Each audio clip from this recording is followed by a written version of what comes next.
Should I start it off, boys? Yeah, might as well. Might as well. We gave Panda a chance. That's okay. So, we'll roll with it. We'll do the old school one, and then hopefully he shows up in the middle of it. sounds like a plan. So, we'll start by saying YouTube. What's going on? It's your boy, Buddha. Back in the building with the POWERCREEP podcast. I'm joined by my co-hosts. We got Tweacz. What's up, fellas?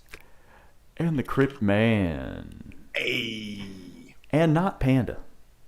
Yeah. Not yet. Yet.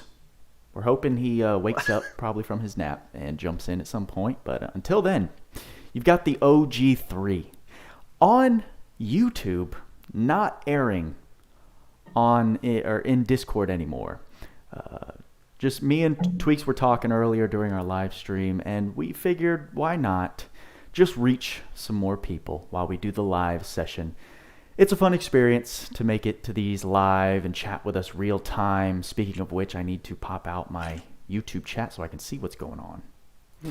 Very good idea. And yeah, told the boys about it. They're cool. We're all cool with it. And so thank you all for making this change with us. Hope a lot of people who weren't able to make it before are able to make it this time. And yeah, it should be a good time. Should be a jolly old time. Mm-hmm. So that's the latest update on the podcast. So from there, fellas, we've got the 2.5 year anniversary upon us. And it brought some nice things. I'm not going to lie. Some really good, a lot of good stuff. A lot of good stuff. A lot of good things. A lot of positive steps in a direction. QOL equipment. QOL equipment. It's a lot to talk a couple about. new fights, which are kind of fun. Yeah. Uh-huh. A couple old fights, which are really, really fun now. Oh, I bet. I bet Five it's so Battlelords used to fun. be such a nightmare, and now it's so much fun. So we have plenty to talk about during this session. It's going to be quite a lengthy one, so if you can't stay for the whole duration, we do understand. Just know that the VOD will go live tomorrow at noon, so they will be going up on YouTube a day earlier than usual. Just unlisted after this live stream so I can put in timestamps, and then it will be up tomorrow for you guys who can't stay for the whole thing. So I think... Live, unedited version. It's always available on my Twitch. And that too. But I'm not going to give you a link to it. You got to want it. Oh, well, it's in the description, so Okay. you can go find it. Go follow I tried. Krypt on I Twitch. tried. He's definitely the leader of Last Cloudia over on that platform. Hey, we're the resistance leader now. We have separated from the main community and become our own thing. We never talked about It's quite that. nice. We never talked about like all the... I guess we don't have to. That's just drama, I don't know right? that it bears talking about, honestly. It just is what it is. What am I hearing right now? Oh, I'm hearing Shida. Shida, bro. I'm She's hearing chilling. Shida. Did you tap that so we redirect our focus? You're hearing Dio is what you're hearing, because the voice actor for Shida is apparently the voice actor for Dio. Dude, he has a huge resume, that voice actor. You thought it was voice actor, but it was me, Dio. Someone on Reddit posted like all the different voices he's made, and he's voiced some pretty big characters, which is cool. Very dope. Very dope. But yes, I mean, look at his design. Yeah. I keep hearing the best thing He's a lot about of him is voice actor. Yeah, his laugh is pretty sick.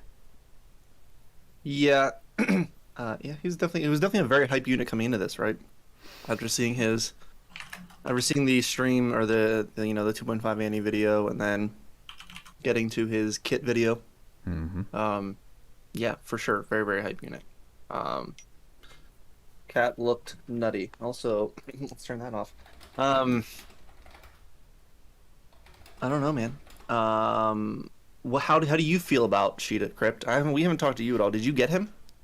Okay, so I got the UR in a single 10 pull, right? Okay, all right.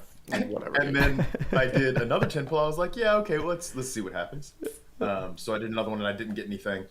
And I had 1,300 paid left over from whatever the last time I bought paid was. So I did the step up. I didn't get anything. I literally got nothing there. So I was like, all right, whatever. I'm probably done pulling for him. And then I went and I did my arena grind this morning. Ended up at number 7. And logged off of stream. I was like, all right, I'm going to bed, guys. We're good. And then I was like, you know what? I'm going to do a pull just for me. I'm going to do a private pull just for my own enjoyment, celebrate my success. So I did a pull, and sure enough, your boy Shida just popped right out. And Hell yeah. It was super beautiful. So yeah, 9K in gyms, and I got the UR and Shida. I hate you. Pretty good. I hate you. Yeah, Really? I don't think we talked about your pulls, Tweacz. Well, I did them live. I do notice that you only have like 5K crystals left, though. Yeah. Something tells me these things are related. Weird. So here's how it went down.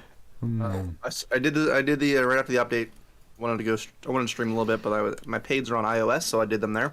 Okay. So I did the step up, didn't get anything, and then proceeded to do paid pulls, like 15 more paid pulls, so another 4,500 to get the accessory for them. And then I was like, all right, if I don't get this, I'm gonna go on and stream my pulls on Steam. Just use a bunch of free gems, right? Well, little did I know that 90% of the, if not more, 90% of the multis that I was about to pull on weren't going to have any reds at all. Oh, no. So it took me another, and I mean, people can attest to that. It was brutal. Yeah. There were people that were backing me up because it was just Slaughterhouse. Just the next one, man. It's okay. Don't cry. Please stop crying. Are you okay? 1,500 paid, and then I had 69,000 or 72,000 rather, free crystals, and it took me another 69,000 to get the UR. I got cheated about 40 in, but I mean that's like nice but not nice, right? Like 69,000, nice, but like 69,000, Not ouch. nice. Yeah. like, Ouch. I didn't pity, Well, that sucks. but it did not feel good. Yeah. No, that doesn't feel good. The fact that there is a pity Very for exciting. the UR is extremely exciting. The fact that the UR has a rate up on its first appearance is super hype, and it's probably because it's not that good. Haha. Oh, my gosh. You know, I don't think you're wrong. I know, sadly. There's a lot of non-meta stuff, and we'll talk about the arc later. But it's not the best. It's definitely not even close to the best UR. Not even close. No. So it seems very strange to me that the damage mechanic for it's just worse than Guardians, right? It's like it's just not as good as Guardians. The 10%? Like the cap We raise is- can get that out of the way. The Council of 10. We can get this out of the way. Yeah. I don't know. I don't feel the max 10% to minus 10%. I get that it's overall damage mitigation, right? So it's kind of hard to manage that in game because giving damage mitigation to all damage is very strong. Now we have ways and better ways on arcs to do this, such as Blaze Garden. We can get up to 30% damage reduction. So, like in a similar aspect. So I'm not sure why they only made it plus 10%, minus 10%, because I get a 15%, minus 15%, or even 20% would be really, really OP for this. You know what else seems 20% really- overall is really strong. You know what else seems really, really bad? Is formation Aldana attack. Bro, we'll talk about that because I don't get it. I don't get it. Maybe I'm Is missing that something. the active skill?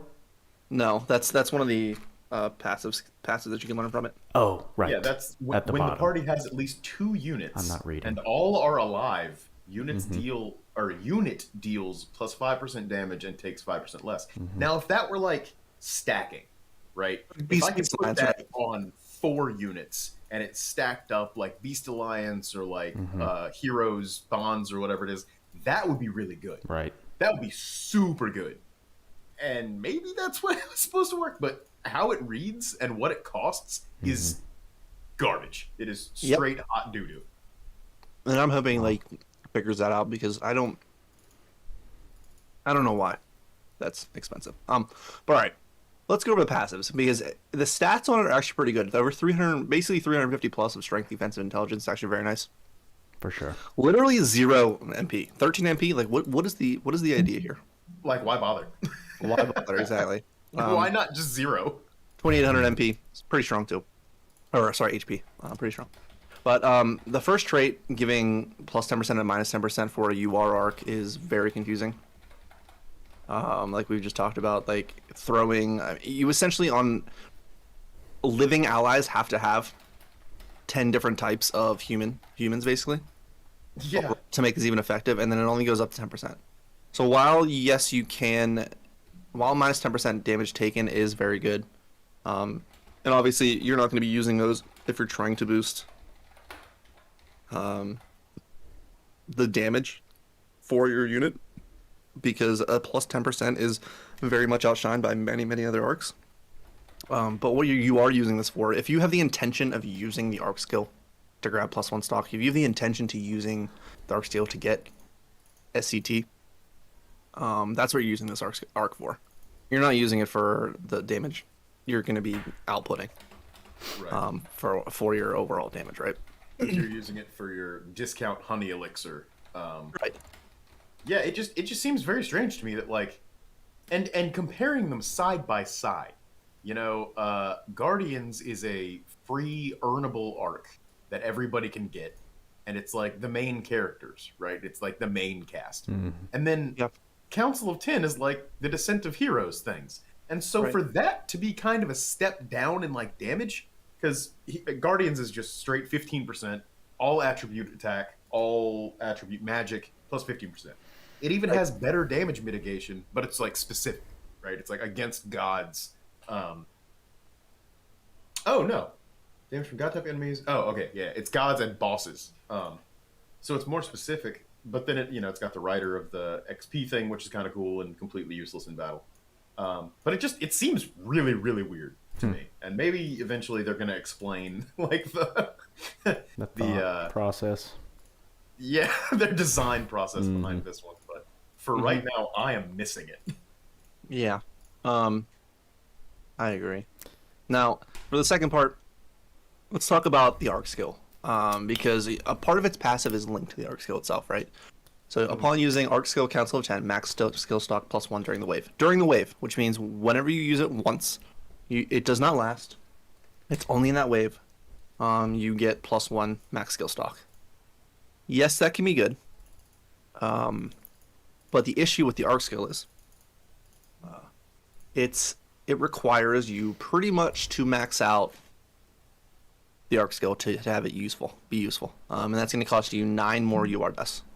That's awful. To go from 40% of the total SC gauge for all skills for yourself, and at max level, it's going to restore all of your SCT one time only, in one wave, and also give plus 1 stocks to you, as well as give everyone else in your party plus 1 stock itself of each of their skills. With 9 UR dust to use. Or, I mean, dupes, yes, sure. If you have dupes and you're going to use it on the arc at all, you probably would use it on the arc skill. But let's say it's a bare bones UR, you just got it, there's nothing else. It's going to cost you 9 UR dust to max it out.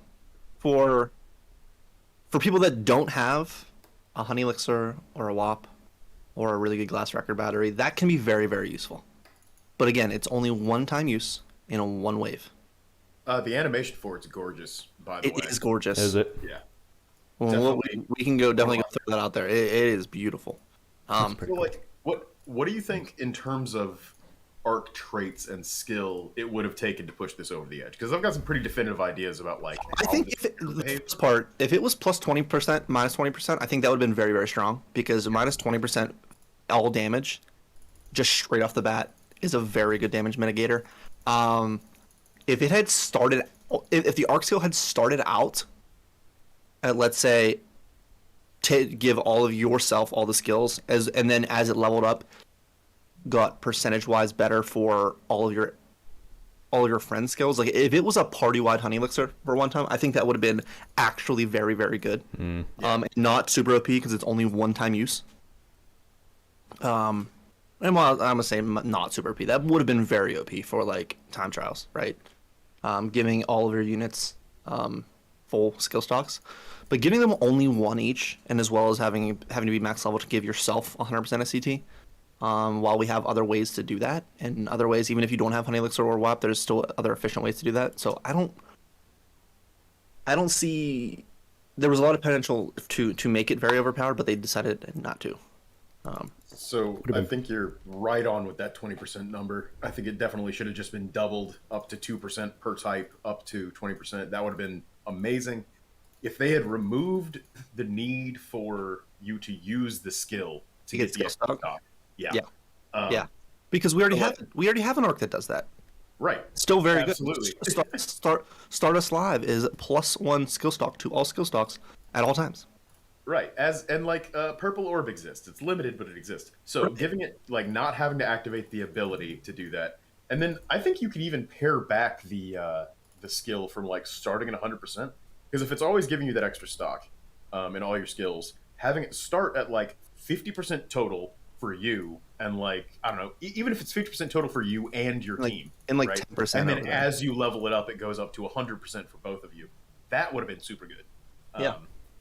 But yeah, I feel like they kind of undershot this one. So here's my question for you, because I'm thinking about it right now, and we haven't talked about the damage cap, but that's kind of like, it is a very good arc in that aspect, because a lot of the ice, earth, and light do not have damage caps yet. So this is just their pseudo damage cap arc pretty much.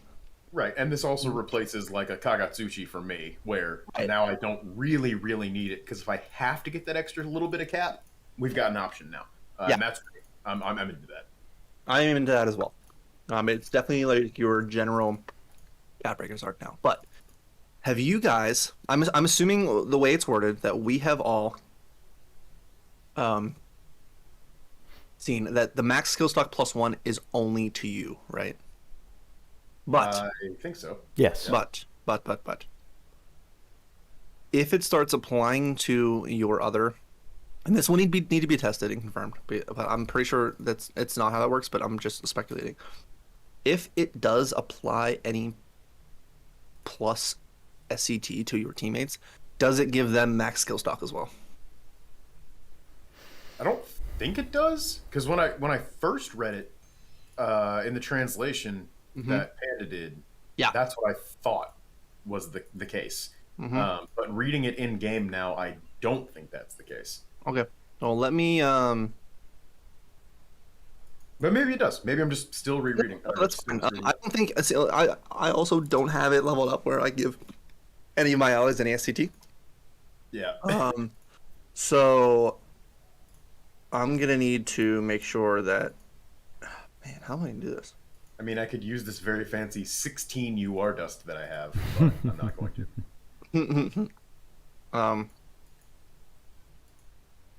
All right. Here's my deal. I'm going to Honey Elixir Lauxeus and give him Purple Orb because I know his skill stocks. Purple Orb and yeah, imagine being able to roll in here and drop like 5 Lug S3s in a row. Yep. Yeah, insane. Surprise. But which I don't think it stacks or anything. This is just like straight up, like just thinking about it. Let's see. Okay. Which I want to give him. Deal. Okay, so here's what's gonna happen. I'm going to get his skill stocks, and then we're gonna look at his Luke skill stocks, and then I'm gonna use the arc and see if it affects anything.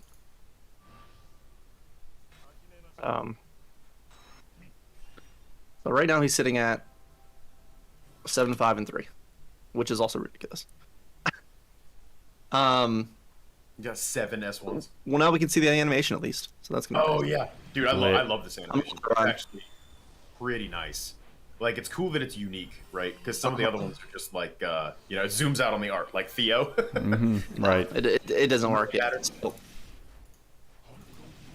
So unfortunately, it doesn't give any of your teammates yet, right? I don't know if it's gonna be, and I assume it wouldn't. Also, like it's not meant for that. Right. And I mean, who knows? Maybe that would make it a little bit more worthwhile if it did. Like, maybe that's one of the things that could really push it over the edge. Or if, like, just by default, it gave all of you +1 skill stock. That would be OP, though. Because then you could give somebody else Purple Orb and Stardust Live, and, they'd have just 67 stocks of everything. Oh, I wouldn't. It's not like I wouldn't want 5 stocks on Luke. You are. Because come on, why not? It's not like I wouldn't want that. But yeah, so that's one of the biggest reasons why we've seen this arc and been like, I'm not that impressed. Because of the passives themselves, because of the arc skill. I'm needing this at level 10 to even get your own skills back for one time and one wave only with plus stocks. Like, it's not something I would invest my UR dust in. There are plenty of other URs that have a much more drastic effect. But again, if you don't have WAP, if you don't have Honey Elixir, if you don't have Glass Record or something very OP, this will work for that one-time thing pretty well. And I mean, it's cool, and it's right up, which is nice. You know what? And that's one of the accessible.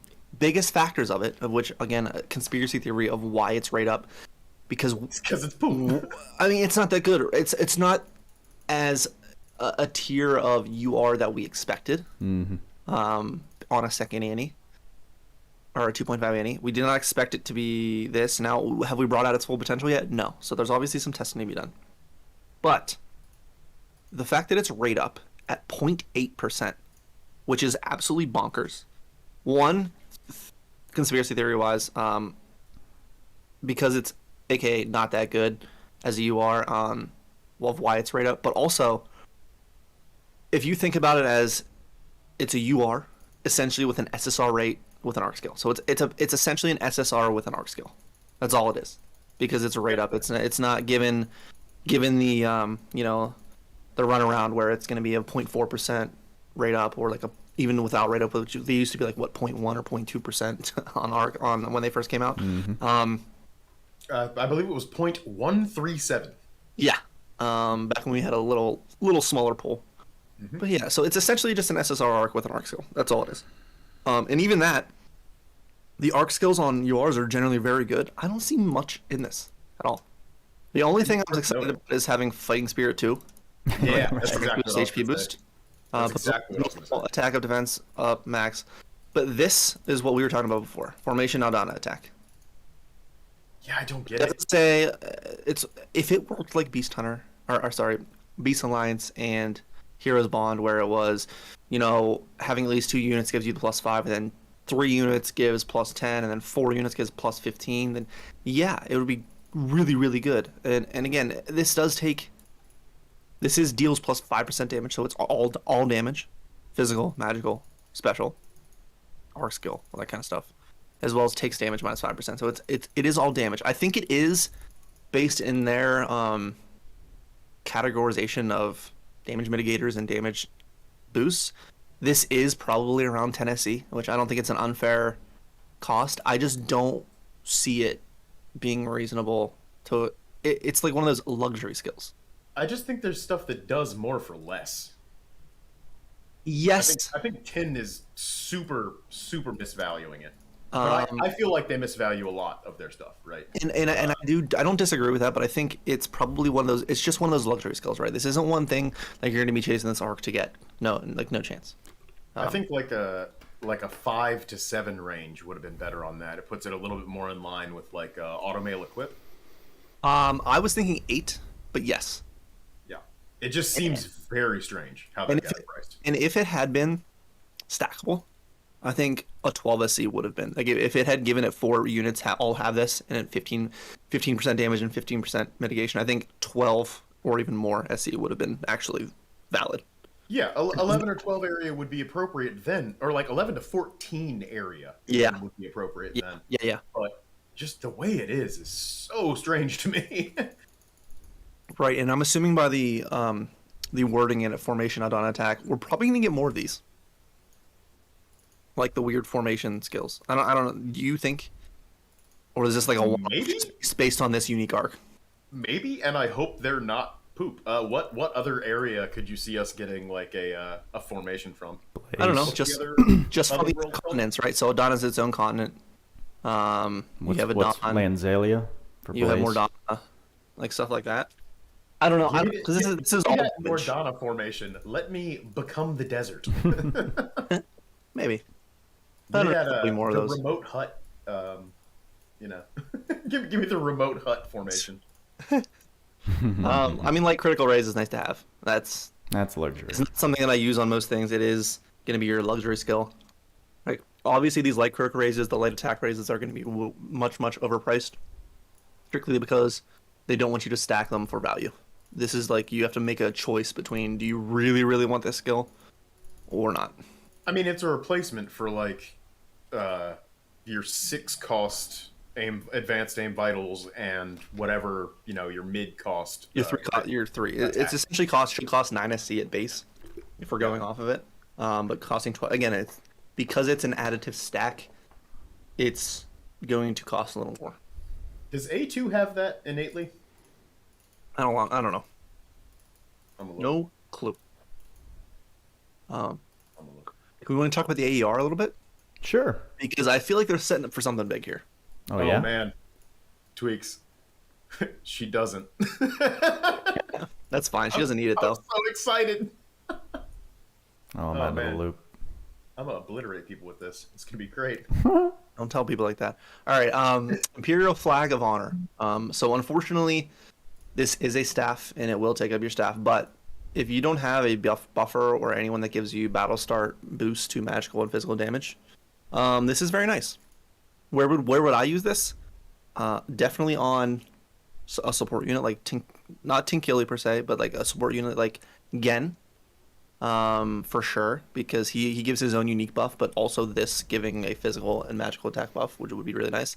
People on like Senku to guarantee his physical magic buff, and even on a different DPS, if you have room on a dual DPS to throw this staff on there and not worry about it, it's going to be good. And I assume, I haven't not tested, but the battle start should last 40 seconds, which is a pretty nice boost to damage. It's nothing crazy. It will be useful, and I feel like they're probably setting up for a really good Godforged of this. Yeah, that's what I was thinking when I saw it. I was like, all right, where's my Godforged version of this that does like 30 to 40% bonus damage? Right, and you assume it's probably going to be plus 30% buff. And I was like, what are we combining this with? Like, what's the item that we take and combine into this? We threw around some really fun stuff. My favorite one was put Tinkili in there, just Godforger right in, and give it the crit buff from like Sardine, and then her crit or her cap raise. That'd be really funny. I want a weapon that gives 40% bonus damage, 5k cap raise, and like 15% crit to everybody on my team. That sounds fun. just a small ask. It's a very reasonable ask, I feel. That's ridiculous. But for this, we already have. So we do have something like this already from the Sardine event, or the Shipment event. We have that Pirate's Flag, but it is only plus 20% physical damage for the first 10 seconds, and it's on an accessory. Right. This is going to be very useful, especially in things like Arena. If you don't want to bring a buffing unit, if you want to, I mean, I use Get in Arena a lot. I think I would probably stack this on him. That's probably where my head's at. I think that's definitely an option. Yeah, for sure. That thing plus Theo is like just 10 seconds of mayhem. But it's not and this isn't 10 seconds. This is going to last 40 seconds, which I haven't tested yet. But this will last a very long time, which is really nice. Yeah, but I feel like they're setting up for a really big Godforge, like we had with the Theo wand, which wasn't really that good in its base form. Now that it's the original one. Mm-hmm. It was not like optimal, right? Because it was only 15% damage, and a lot of the magic that we used could be given higher boosts. But now that it's like the best magic, I just like the reduction in support magic cost. Also that was actually the thing that I nice. liked about it much better than the damage boost, because like stack that shit on Theria or whatever, and all of a sudden it's like, okay, well I can just cast forever. Yeah, for sure. 10 quadrillion MP. Yeah, Spirit made Tyrion needs more buffs. Council of 10 being a 0.8% rate up is very nice. It's going to be useful in the future. I think we just need to hash it out where it's going to be useful for. And unfortunately, a lot of that is going to be based on its having a level 10 art skill, which I think throwing 9 dusts at it, which most people take a very long time to build up. Throwing 9 dusts at it is an extremely strong price for not that good of a return. Yeah, so that's a huge heavy lift. If you are ever going to spend dusts on this stuff, I would strongly suggest before you pull the trigger to hold your dust until you get that 9 dusts. because if something OP comes out before then and you get it, before you manage to gain, nine UR dust, and you want to use it there, I would not have advised wasting the dust like off the rip into this, because more than likely by the time a normal player gets 9 dust, dude, there's probably going to be another Whopper Honey Elixir coming out. So It's almost like this might be some kind of bait or trap, where this is going to be a lot of people's first UR, right? Because it's right up, because it's on the banner, like the Super DOH or whatever. This is going to be a lot of people's first UR, I think. And a lot of people are going to be super excited about that. They've had this UR dust maybe sitting around for a little while. Although, I guess the average player doesn't really have UR dust just sitting around, right? No. It's not a super accessible thing. No, it's really not. The ones that we've gotten from like 1 or 2 a year from events, and then otherwise you'd have to buy them in Crimson Ore Shop or get them from Arena. Like they're not top 10 Arena. Or also, good job last night pumping it out. You and you, sir. Yes, and you, sir. Top 10 PvP players right here, you and me, huh? And it only took me a day and a half. Yeah, it took me like a day of grinding. Like, surprise, you all thought I was dead, but I was just asleep. We wake up for UR dust. But you got top 100, right? I did. Nice. Very nice. Cool Yeah. sticker. Very cool 59. sticker. Nice gold sticker. That's what I shoot Very for. nice. All right. Would you guys like to talk about the man himself? Now I'm interested. You're interested? Yeah. All right. I'm super interested. You are. You want to do that stuff anyways. So, Krypt, do you know how Buddha got Shida? Do you know this background story? We talked briefly, We did. Oh my god. but if you want to rehash for everybody in For everyone the listening. now, that would be appropriate. So Buddha was streaming earlier, and you know what? He was having an Oni sponsored guaranteed UR banner, which was very nice. He got nice. you had 5 out of the 8 gotchable URs. Mhm. You were looking for Gore, right? I was. You got 2 new URs I out did. of the 3 that you didn't have, which is And sick. neither of them were gore. None were Gore, but that's Correct. fine. You already cleared it out. You cleared it out. You got 7 out of 8. You're in the 8 UR gang. So once you get Guardians, you can be in the 9 UR gang. Unfortunately, you're not going to make the 10 UR game. I am aware. Wait, you don't have Guardians yet? I need No, to beat he Adele. No, he hasn't. I know, disappointing. I get it. But Buddha decided that after the UR banner, he was like, I don't really need to pull on the Shida banner. I Well, don't really because need to do that. I But maybe pulled- we'll get a YOLO Gore. Okay. Yeah, I did. Maybe get a YOLO. Well, before you continue, it's because on the UR guaranteed, I pulled the newest UR. So I was like, Right. I'm not going to just summon for Shida on his banner. Right. Exactly, and that was smart. I like so- how people are like, I got 4 Shida, or I got 4 URs before I got Shida. It's Oh, I like, know. Yeah, bet you don't. In bet you hate 43 this UR right up now, And bullshit, huh? 43k summons. Yeah. Yeah. So Buddha decided that you were sitting at like 102 something thousand. He was Oh, like, all right, we'll do this one last YOLO multi. Dude, what do you get one? You got one SSR, right? 2. Dude pulls one multi on the Super DOH, which is a 0.09% chance. I think it's 0.08% chance. Or 0.08 something something. insanely low. I looked Yeah, at we're it and gonna was like, look wow, at that's that because minuscule. Yeah, you can look Super at it. DOH. Oh, well, Okay, we're it'll- gonna go get the probability. It's gonna be- You can't see this, but I can. It's not for you. All right, no, actually, I lied. Shida is a 0.052%. Wow. Half of a percent. So that is 1 in 2,000. Or less than that, actually. Yeah. One- Oh my Yeah. god. And I'm just sitting there like, are you? Are we still live? Shit. You should be. I'm still alive. My bad. We're still live. The Streamlabs just like disconnected and reconnected. Also, I'm going to throw this out there. If anybody wants to sponsor a UR poll for me, I'm open to taking a donation of $100, and I'll do it on stream. Hell, I'll even write your name on my forehead. But you wouldn't be in a tub of water, bro. Like you can't. Are we still good? We might be able to arrange that. I think we're still good. But We might be able to arrange that. So Buddha snagged him from at a 0.52% from the Super DOH banner, which is absurd. Yeah, that's disgusting. I'm It was so pretty proud of nuts. myself. Thank you. I know it made Tweacz sad, salty, happy. I was like happy because I was already on my pools and I was like, dude, that is wild. Absolutely wild. I was sitting in chat like, what the? That means we all got it. Yeah. Yeah. We all got them. We So sure we can did. all have fun testing them. Yeah, and have fun testing them. We have. So I think we can start off with initial thoughts. What were your initial thoughts, Krypt, of getting of Shida himself? Because My initial thoughts are contrasting ideas between before and then after getting him. okay. for me, at Well, least. my idea before was like, oh man, this is potentially going to be some really crazy power creep. My impression now is his ability board is still out of 4 out of 108, and I haven't built him at all. So I'm going to rely on you for your impressions. Fair enough. I will probably build him. I just haven't yet. I've been being lazy about it. And I I think- like him. He's cool, but And I think after saying some stuff in our little group chat and, getting my first impressions of him, Buddha kind of made assumptions for himself based on my experience. I did. In which case, it's very important to make your own experiences, right? Or to make your own critique of a unit. draw your own conclusions. Right.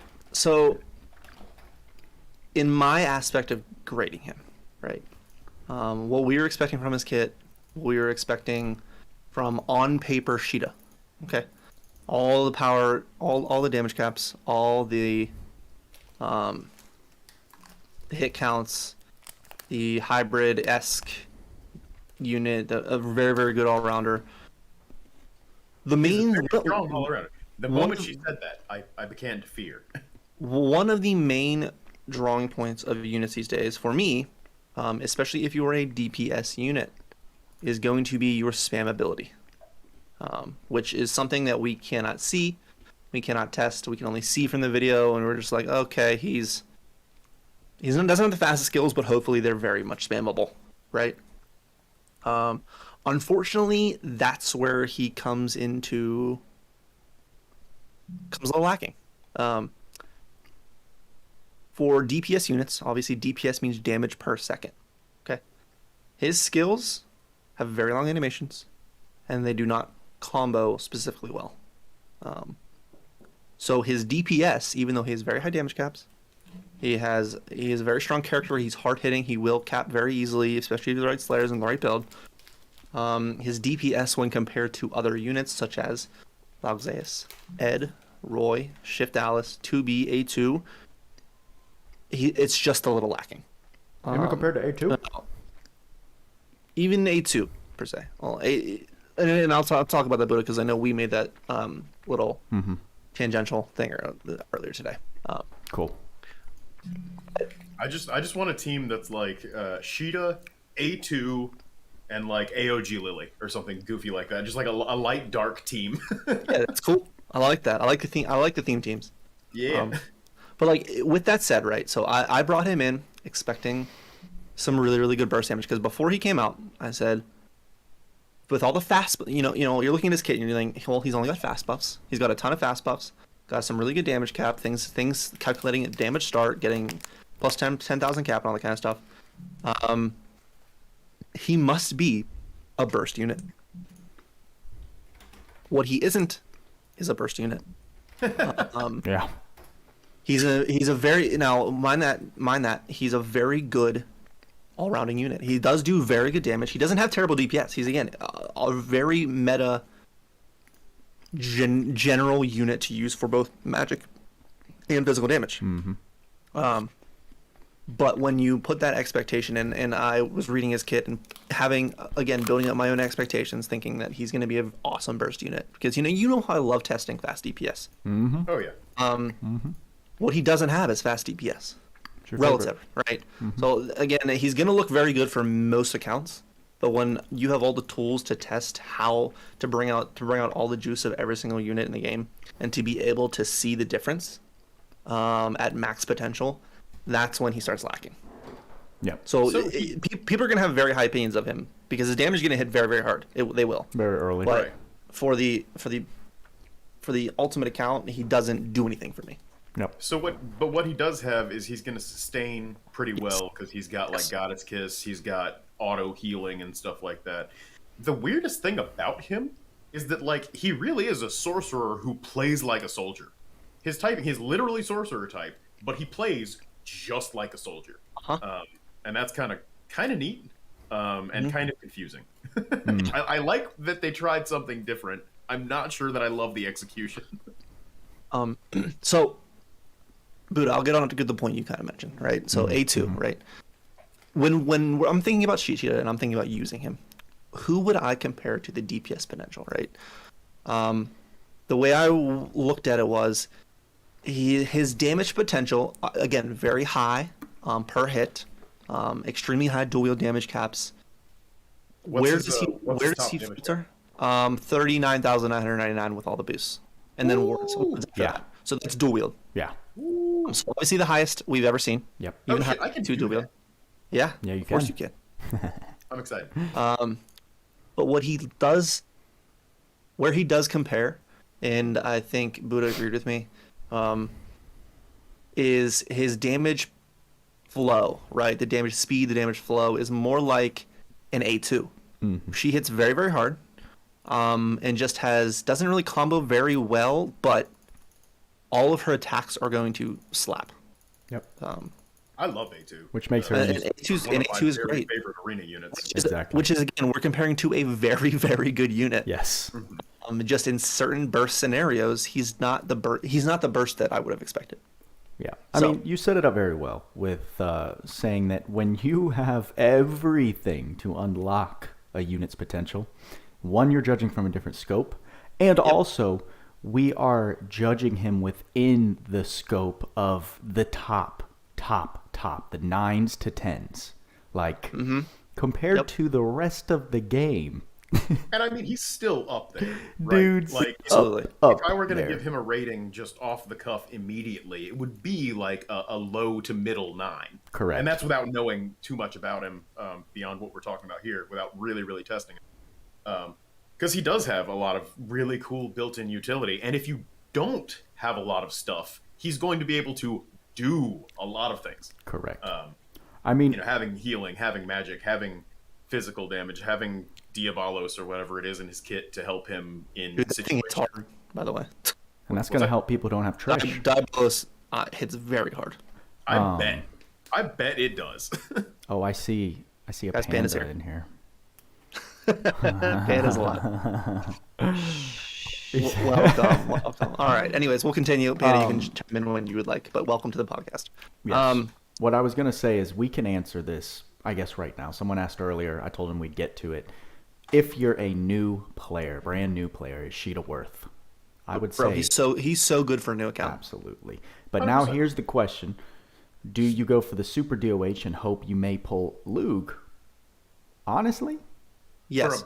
For a brand new account, you go for the Yes. Super DOH. Okay. Absolutely. It's more shots at URs. It's more shots at a wider variety of You'll build your account so well. Oh, I know. I've heard just godsend stories from people who started doing that in the 2-year Annie. I've also heard horror stories. Someone in chat actually had a horror story with it. They're 40k deep with no DOH or URs. Ouch. Yeah. My heart. And that's okay, right? And You it took the happens. shot. It will Yeah. happen. That could have happened if you did the Shida rate up banner, RNG is RNG. But Yep, for sure. so there you go. Because I mean, on the Super DOH, Shida's on there as well. Like it's just cracked for a No brand shit, new Buddha. account. Oh shit. Yeah, on I noticed. Someone's got to pull him. I noticed that just to prove it's real. We also get a solid influx of crystals. Right now, okay, so this is probably the second or third best time ever to reroll, right? We're not during a collaboration. That's a little bit of a bummer. But if you're ever going to reroll in this game, right now, there's tons of materials for like leveling your units and getting their ability boards. The daily Slayer rewards, I don't know if you guys looked at those, but if it keeps going the way that it went yesterday, we're going to get like thousands of Mother Souls. I mean, Krypt, here's the thing. As they've fixed in the past, the first day they give expedited rates because we only have 5 hours to do it. So I wouldn't expect more than 300 or so. I mean, even if we get 200 a day, That's Yes. a Oh, it's huge in- number of beautiful. Mother Souls. It's in here for like Of 2 course, weeks. a week, that's enough to do like a full character. Yeah, it's actually incredible. Now is the absolute best time, and you don't even have to really help in the event. Do you have to slay once? I don't know. I You don't do, really remember. because I didn't get the rewards for this morning. Oh, Yeah. Lol, oops. I know. rip. So I can confirm. But we can talk about the events soon. Also missed out on the first rotation of the red gem, or I'm sorry, the red coin materials and stuff, like the Yeah. equipment and things. Yeah. That radiance of light. The radiance of the world. Those are really nice. It was really nice to get the radiances. But we'll talk about the event trade shop because that's one of the best things that we have right now, Good lord. for it sure, is. for this event. But But for Shida, why don't we jump into Shida? Because Shida deserves his little time at the spotlight, definitely. and I can test for a little bit if you guys would like. Yes, They would. I want to see. But as to his abilities, so let's talk about his pure skills first. Heavenly Fall S1. Nothing crazy, honestly. He does need to be line of sight for this. This is not a gap closer per se, but it's got to be line of sight. He jumps forward again after it. It's like 6 or 7 hits. I think Deimos was saying JP had 7 hits. I haven't tested if it's exactly 6 or 7 because Global had 6. But it's good. It's something to use. Did you notice that it is line of sight, but it is a kind of a cone. It's not direct line of sight. Yeah, it's similar to Roy's, in which case if you're like in that certain area of where he can activate it, he'll jump. Okay. Like I it wonder if doesn't have to be like directly X or Y axis. I wonder if you can do the goofy stuff you can do with Roy, where you get him to do things at ridiculous ranges. No. His No, S2, players, they probably fixed that. his S2 is probably. I mean, Buddha, you would probably agree. Our favorite The best. skill. Instantly, it's a warp from anywhere, getting behind the enemy that you're targeting. Yep. And then does 10 hits. It's extremely good for boss fights immediately getting behind. all that back Very, stab. very good on you just sit there and just press S2. Just if you're on a map, just press S2, press S2, press S2. It's one of those skills just like Roy's S3 where you can just it's a mindless skill, which is great. That's what I'm a big fan of. Is just he repositions for you, he immediately gets damage off. It's really convenient. Feels very nice. His S3 is interesting, right? So we talked about this Abyssal Erosion, a wide area, long range dark combo attack that instantly closes the gap to attack again. His S3 will persist if he gets flinched out of it.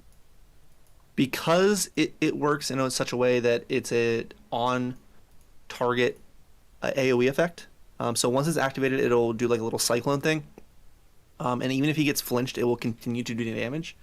And then at the end, if he hasn't been flinched yet, he will warp into that enemy's position to be super close range. But if you get hit out of it, he will stand there still. Which is a little bit interesting, just an interesting part about his S3. And again, this is one of the skills that I thought would be some pretty good DPS. It's not the best DPS, but it's a very strong skill. His dark damage on all of these skills is incredible. Yeah, I've heard that he's quite the murderer with that S2. I've heard Yeah, that. dude, he's a lot of fun. Also, I just noticed he has weak point shield, which is super cool. Yeah, we can talk about that for sure. That's unique, right? Local teleportation though for his ult.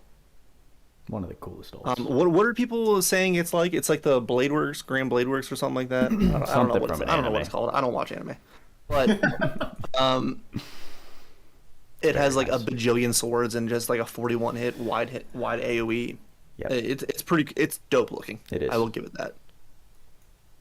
Chance to insta kill, not really important because in the harder content, you can't kill the boss anyways. Makes him good for clearing like tower waves and Yeah. stuff like that. Just clearing out sure. the garbage, Equip his Lork Sword and let it go. taking out the trash. Gilgamesh Ultimate from Fate Stay the Night is what comments are saying. So People were saying Bleach. I said Blanche. Fair. Bleach, yeah, yeah, I can see that. As to his traits, so this is where it gets interesting. So his trait 1 is it's not a buff, it's a calculated damage boost based on which stat is higher, pretty much. It does not go away. Strength, if strength is equal or greater than intelligence, you get strength plus 30%, physical attack damage plus 40%, and damage cap plus 10,000. Which that damage cap 10 plus 10,000 is universal. It works for special, magic, as well as physical. For both of these as well. But if strength is less than intelligence, which I'm assuming is going to be a mage build, your intelligence plus 30%, magical attack damage plus 40%, and damage cap plus 10%, plus 10,000. So if you want to build him as a physical attacker, just make sure his strength is higher. If you want to build him as a mage, make sure his intelligence is higher. That's all at battle start. Body link is nutty. And those are not fast buffs. Not the damage first cap one. and stuff. It's just a straight up calculated. Yeah. Right, but what I'm asking is, it doesn't fade. Correct. No, it doesn't fade. No, Okay, perfect. it's not a buff. It's Because literally just we were like, a proc man, damage boost. He's gonna be the new Minuteman. Like, you have 40 seconds to do whatever you're gonna do, and then you better be done with it because all of your damage cap is going away. You know, it's a better setup. Even if it was fast, it would be a better setup than Shipgorth would have ever had. Because you have to wait 30 seconds to do anything. True. Let me go to my little thing in Discord, because I have.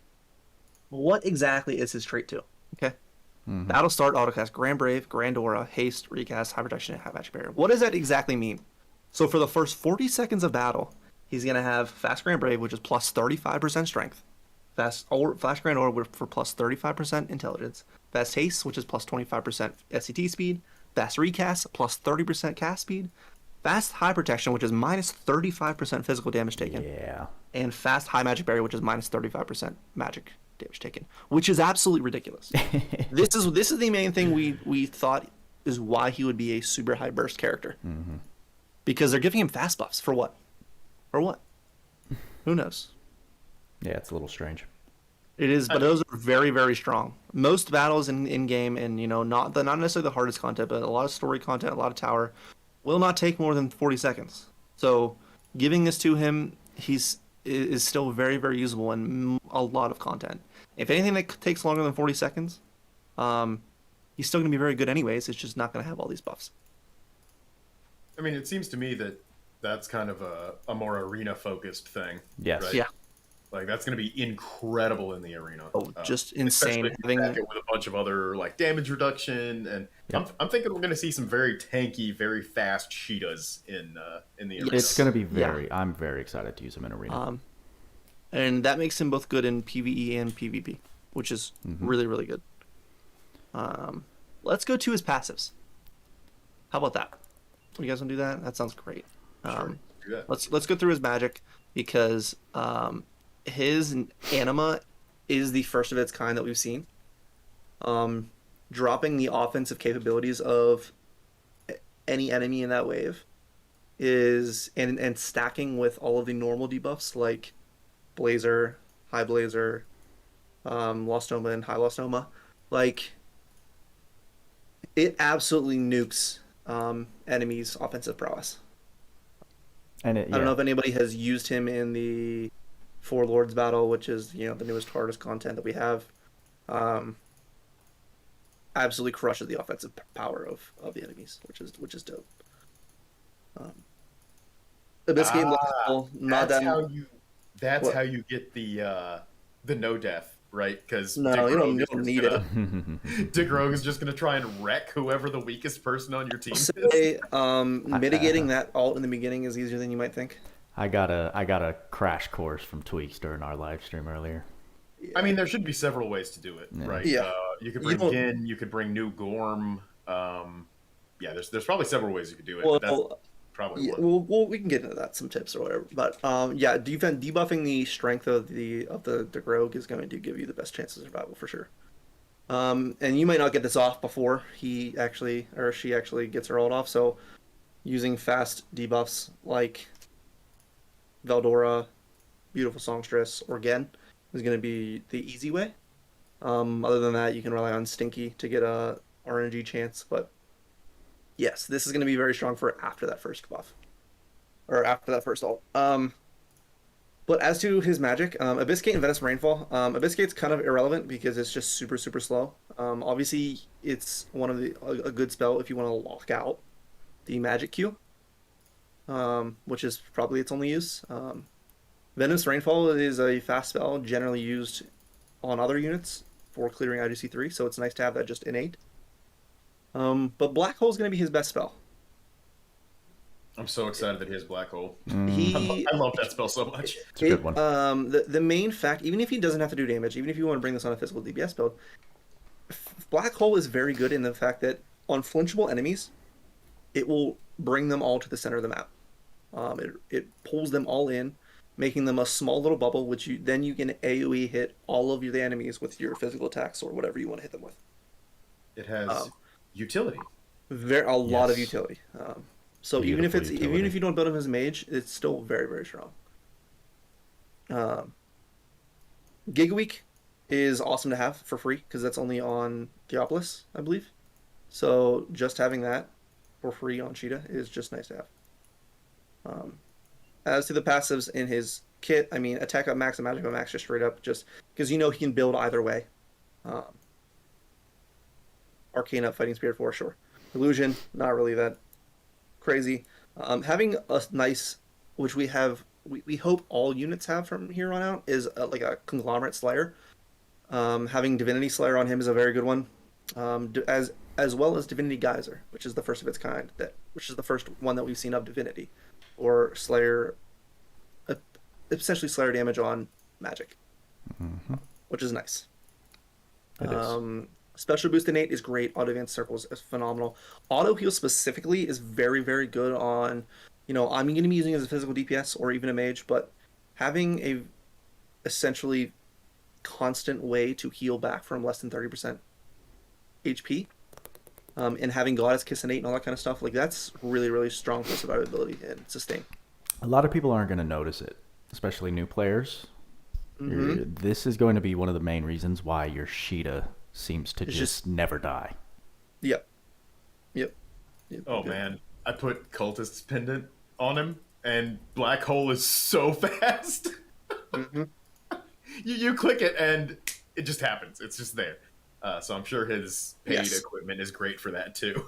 Yeah, it definitely is, for sure, because and we'll talk about that. He has fast recast, and he has high level magic chance, so that's 50%, and then his paid gives 20%.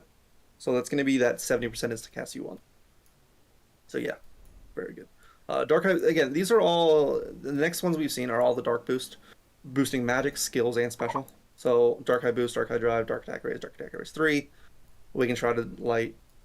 This is all just going to be boosting his dark damage over the course of his whole kit. Awakened Shrouded Light was funny. I think Lake mentioned it in Discord. He was like, dude, they literally just reused Awakened Shrouded Light just so they wouldn't have to make a new passive. I know. Because he's not your classic dual element, like dark and light magic damage dealer.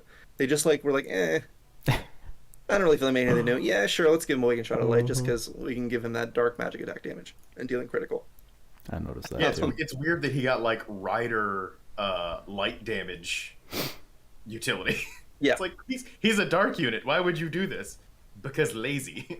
Yeah, and you know what? It's not that bad either because his magic damage boosts in his traits as well as in the cap. It's not necessarily dark specific. So if you wanted to use other magic, not that I'm saying it's a good idea, but he can have the cap. He's a better elemental mage than a lot of other ones of their own element, which is funny. Or at least he gets higher caps for them. That is pretty funny. Weak point shield itself, I know Buddha you talked about and Krypt you just mentioned, is essentially just a straight up counter for weak point boost. Right? So weak point boost works is if you're attacking, if you're physically attacking an enemy's weakness or elemental weakness, you get plus 30% damage. This is when attribute weakness is attacked, damage taken minus 30%. Now, a point of notice: this is all damage, not just physical. So if you're getting attacked by magic weak to you, or magic or specials weak to you, or physical attacks weak to you, that damage is going to be mitigated down by 30%, which is pretty strong. Yeah, it's a very, very nice skill. This would have been worth 10 SC, just FYI, instead of the Formation Aldana. Yeah. Yeah, that would have been cool. That would have been a dope thing to put on there. I also really like the icon, to be honest. It's very clean. Cool. I think it's one of the cooler ones they've come out with. Nice color scheme. Yeah. Goddess Kiss having that innate is extremely strong for any unit. Without that, we've seen units, especially this unit with innate passives that use up MP. I was gonna say, yeah. That's really, really nice to have. Definitely needs it. Immovable Object and High Level Magic Hand is a go-to straight up. Really, really nice to have. Orgone Ring is very nice. Why? Because even if you build a strength physical DPS build, this will give 20% of your strength into your intelligence calculation for your magic. Yeah, because Homie does a crap ton of damage and has so much strength. Mine, actually, his base strength and intellect are tied. He has 1173 of both. That's great. Very cool. I mean, so even if you want to use magic with him, even though you haven't built him with like all the boosts and stuff for magic damage, like this will do something for you. Deimos, which we've seen on DeGrogue, is extremely strong. So what it does is it has independent chances. It has a 15% chance to drop on that hit. On each hit, it has 15% chance to drop that hit. The enemy's resistance down by 50% for that hit. So, or defense down by 50%. So you're going to see, if you're not capping, you will see some really, really strong caps. Which will look weird, but that's because this is brocking. As well as having the other effect is another 15% independent chance of dropping an enemy's resist down by 50 when you hit for an attack. So if on skills, every hit has a 15% chance to reduce the defense by 50 to calculate the damage, as well as having a 15% chance to drop the res by 50. What does that do for you? If you're attacking an enemy of like 80 dark resist, you have a 15% chance to drop that resist down to 30 and have that damage being calculated. Which against harder content, that is very useful. It's not necessarily Trishula. It's not going to be a replacement for Trishula. But if you're just not going to be totally cucked by high resist with him, which is really, really nice to see. They should add this to more units, but it's cool that it's on him. I like it. Also, next are his two unique passives that we've never seen before: Magus Sharp Eyes and Magic Aura. Magus Magic Aura. Mm-hmm. Now,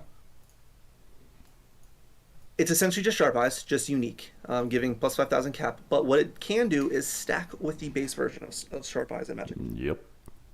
So if you stack Sharp Eyes, now your skills will be using 6% MP, but both are going to be using 50% damage boost, which is, again, another big reason why you'll be seeing some extremely, extremely high damage numbers coming out of him. Yeah. Magic Aura being the same thing, using 50% more MP. So using 50% more MP, that is additive, so that's going to essentially use, I believe it's on like double the MP cost of spells, which I don't know if you'll be needing all that damage, but again, if you want to use Magic Aura with him, you can. It will stack. Death God is just nice to have innately because he has some generally high hitting skills. I will note that Death God itself is the highest procs are on its regular attacks, not its skills. So it's got a 2% chance on regular attacks to instant kill, but only a 0.1% chance on physical attacks or skills. So if you're going to be wanting to use Death God in him in tower, make sure you're regular attacking. Imaginary Weapon is probably your and my Buda's favorite skill we talked about earlier. Love it. I think it's the whole concept about it is really cool. Now, they could have left this out, right? They could have just said, hey, we're just going to make sure that his equips are just all in his inventory, right? It's like a physical, like PTR or MTR. They just have all the weapon types equipped. Mm-hmm. But instead of that, they made it into a passive, and they just gave a straight up Dante boost / Shift Eliza boost to the weapon, right? So you're getting, for any weapon that you put on him, which I used to wield, so I'm going to be using 2 weapons, both of those weapons are going to have their strength and intelligence plus 50% each. Which for, I don't know, I'm equipping Muramasa and probably Trishula, which turns Muramasa into a 450 strength weapon, turns Trishula into a 300 strength weapon. It's pretty and nice. those get all multiplied into all the attack ups that you might be equipped. Great. That's crazy. Mm-hmm. I like this skill a lot. I think the whole concept of it, having the imaginary weapon, because he does summon weapons and it shows his summon sword on there, that's really cool to me. I think they did a really nice job implementing this into his kit. They did. But I think that's all I have on his base kit.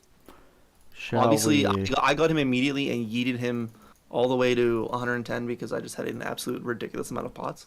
Bro, y'all are Nice. saying his skills don't combo. I don't feel that. I think he they feels don't- incredibly Let good. me say what someone do else pointed combo. out. They combo out in a specific order more so than just like spamming your 2B, right? They require a little more precision in the timing in which you combo them. So Krypt, they don't combo poorly at all.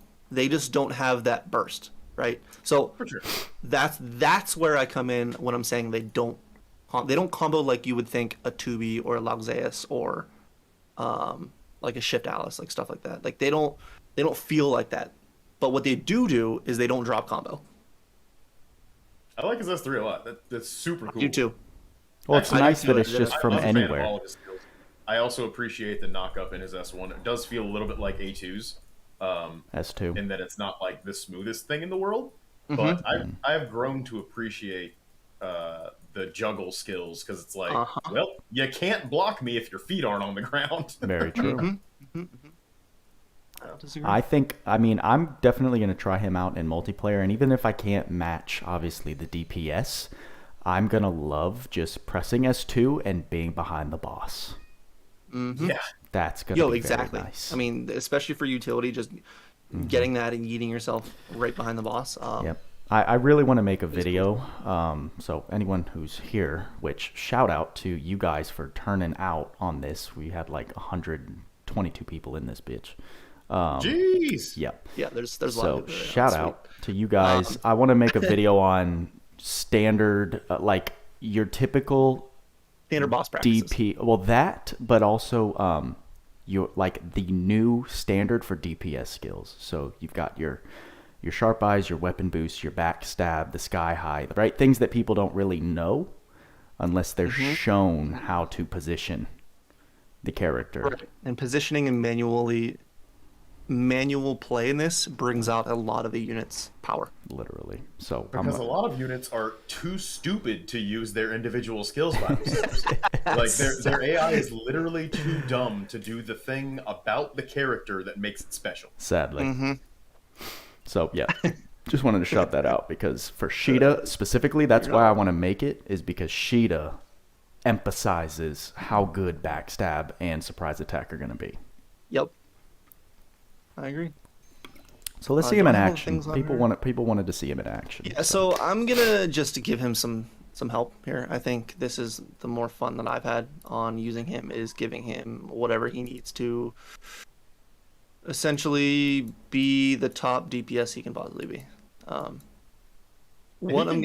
He can get some pretty beefy Goddess Kiss procs. It kind of would have been nice if his auto had been ranged, because he runs into that mage problem of like, well, not mage problem, but everybody problem of like, all right, I have to get in there and engage to get my MP back. You have a chance to get like interrupted and knocked back, and especially if you're attacking like a boss that isn't going to flinch, that can be a little bit detrimental. But yeah, no, I just played with him for the very first time with all his skills and stuff unlocked. Feels pretty good. Definitely does. not the fastest character. No, but he is a lot of fun. You know, most of the things that we've loved in this game is, you know, how units feel and jumping around the screen and being like a fast unit, right? His S2 and S3 are phenomenal for that. Absolutely phenomenal. Super cool. And he's a very good unit. He's feeling very good. I'm very excited to do a 4-star showcase. Obviously, a lot of us raise our expectations Yes. pretty high for him, seeing his kit and seeing what his potential could be if his because he could have been absolutely disgusted, like absolutely broken. If his skills had been faster, oh my god. He could have. I kind of like him this way because you guys know me. I'm not a speed runner. That's not my thing. I don't do the time trials because I'm not allowed to, and because I don't much care. I don't much care for that style. So yeah, no, he feels really great to me. I am quite enjoying it. Exactly. And that was another thing I was talking to Tweacz about Krypt, was that not only am I not mad at it because of what you're saying, but it's also like even the continuity of the story, right? Like in my lore self, I don't want Shida to come in and then make Lug look inferior to him. Makes a lot of sense. And I will say, he feels much better as a caster than Lug does. Yes, he Well, does. naturally, yes. I would, yeah. Mm-hmm. Mm-hmm. I'm digging that. I'm really liking the instant black hole to gather everybody up and then do all of his crazy, DPS Yep. skills to him. They kind of did build a pretty good hybrid here. They did. They really did. I don't disagree. Especially with Oregon Ring and just like not even having to build his intelligence at all to be a sufficient caster and to do damage that way. I think that was a really strong move.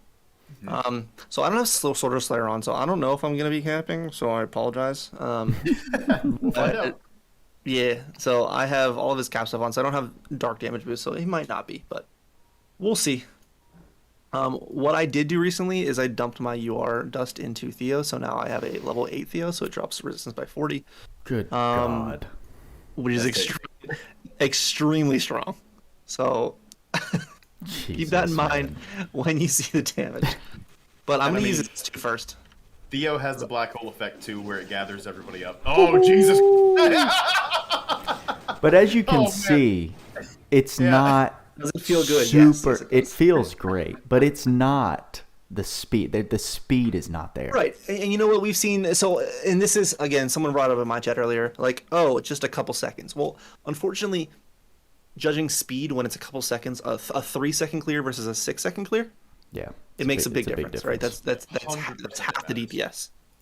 DPS. And I've used him in Lambda, and I love doing the DPS Lambda test, and like getting behind him and then doing your damage. Well, you can't.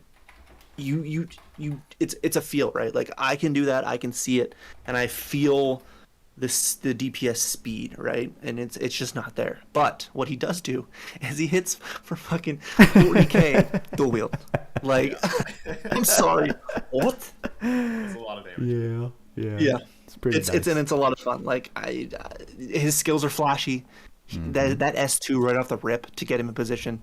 And again, these units are flinchable, so even if I use surprise attack backstab, he's not going to be doing the maximum amount of damage. But like just getting there with his S2 and then just spamming S3s or even more S2s, like it feels good. Did you? He's a very, very fun character as well as being very powerful. Very He's not fun. The top end of like bursty DPS or whatever, but definitely a competent unit, especially if you lack Lug. If you're pulling on the Super DOH banner and you're going for Lug and you get Shida instead, you're probably not going to be that disappointed. Correct. Nope. And let me ask, have we tried him in Arena?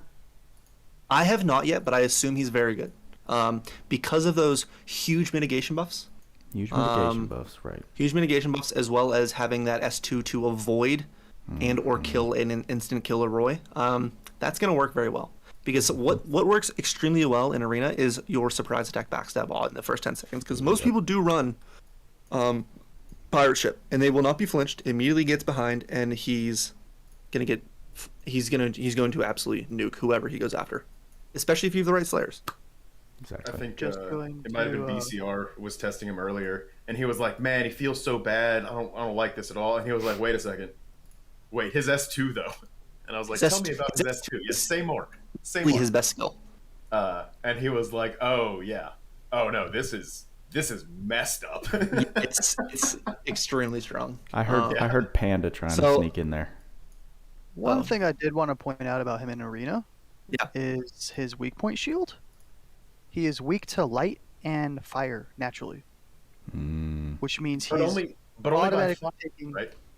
Right, it's only 5 on fire, which So- means he's mitigating a lot more damage from Roy than anyone else is now. Yeah, as long as the opponent doesn't have weak point boosting to boost their own damage, then yes, it's the effect that it's going to have is more than being weak to it, which is The great. fact that he has -5 fire, which actually gives him 25% fire damage resistance, is hilarious.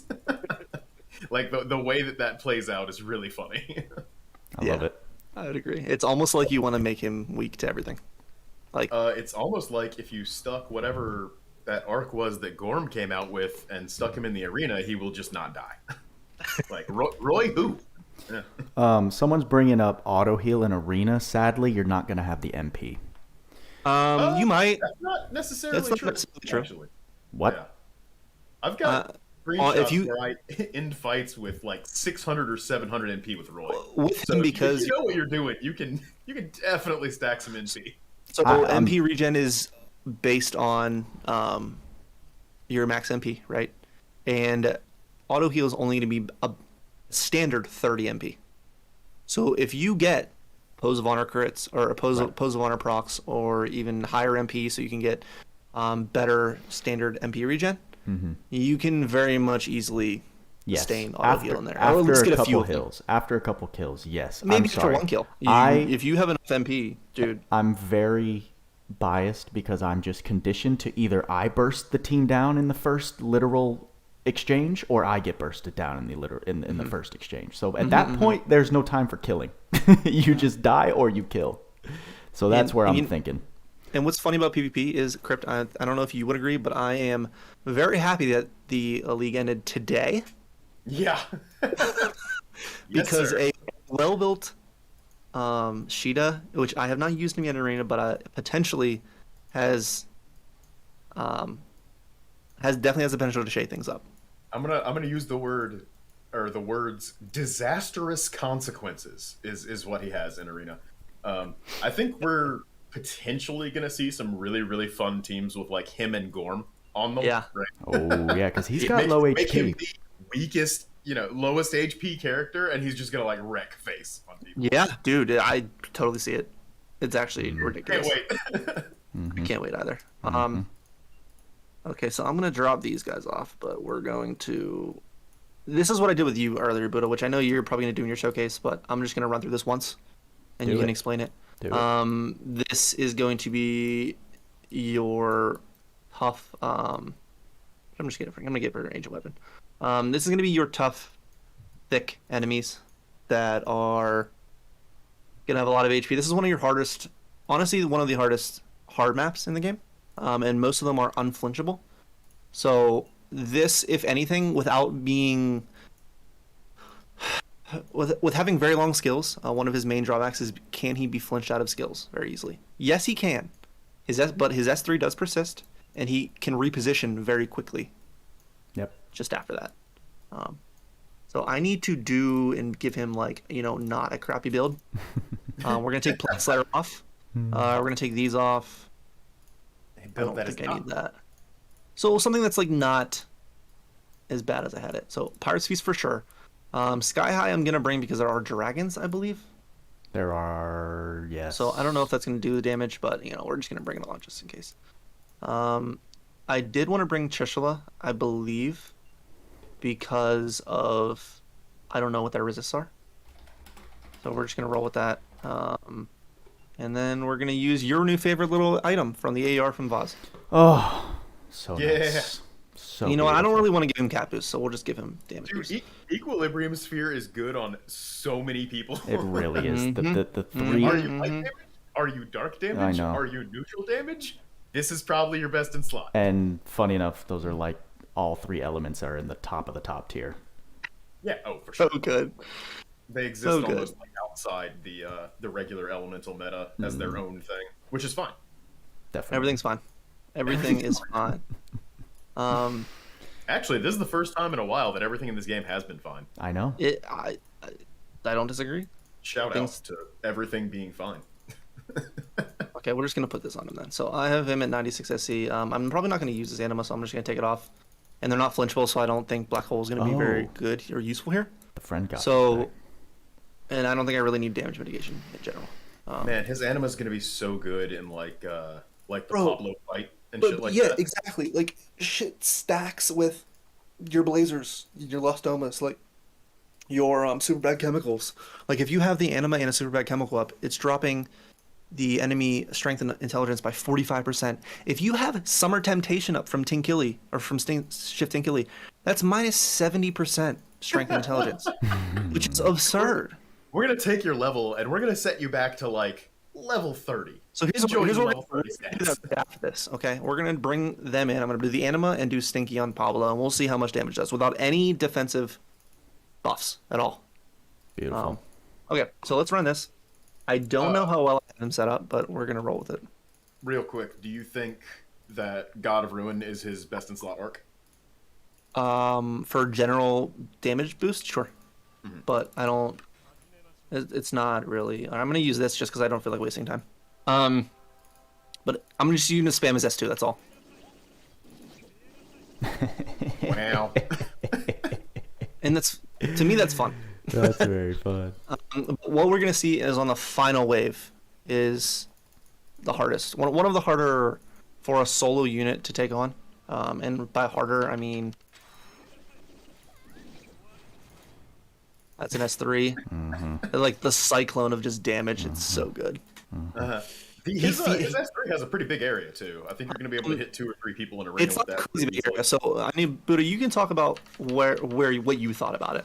Yeah, I just don't like how they throw out wide area combo attack to be from his range all the way up to Roy's range. I think there really Because should Roy's is be. also called wide area. I should really think And there Roy's needs is to be almost 3/4 of the entire correct screen. because after Roy, we then had Eliza who used that description, and now we had Shida here, and that I really was expecting like map wide insta clear IGC3 potential, which is just Right. not because Right. so I would, to I me would call his like medium. exactly area. exactly Yeah. so I wish they would be more consistent with those, but as we know, this is not the first time.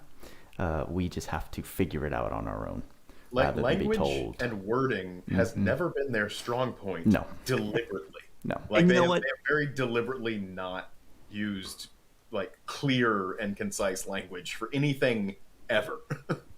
Exactly. Yeah. Yep. But- So yeah. but one thing I do like about that is now we've always used the excuse of what they told us is it's like an old school JRPG like you get to figure stuff out on your own, which I don't hate sometimes. Sure. What I hate sometimes is the inconsistency in their wording. That's all. Absolutely. I don't hate having to find out that Vague wording is fine. effect. Not providing exact numbers is fine, but be consistent in the way that you're vague. Absolutely. 100% Yep. agree. So these enemies are all 50 resist, but I'm using Trishula, so it's fine. So these can't be flinched. They only have 1 million health, so it's kind of whatever.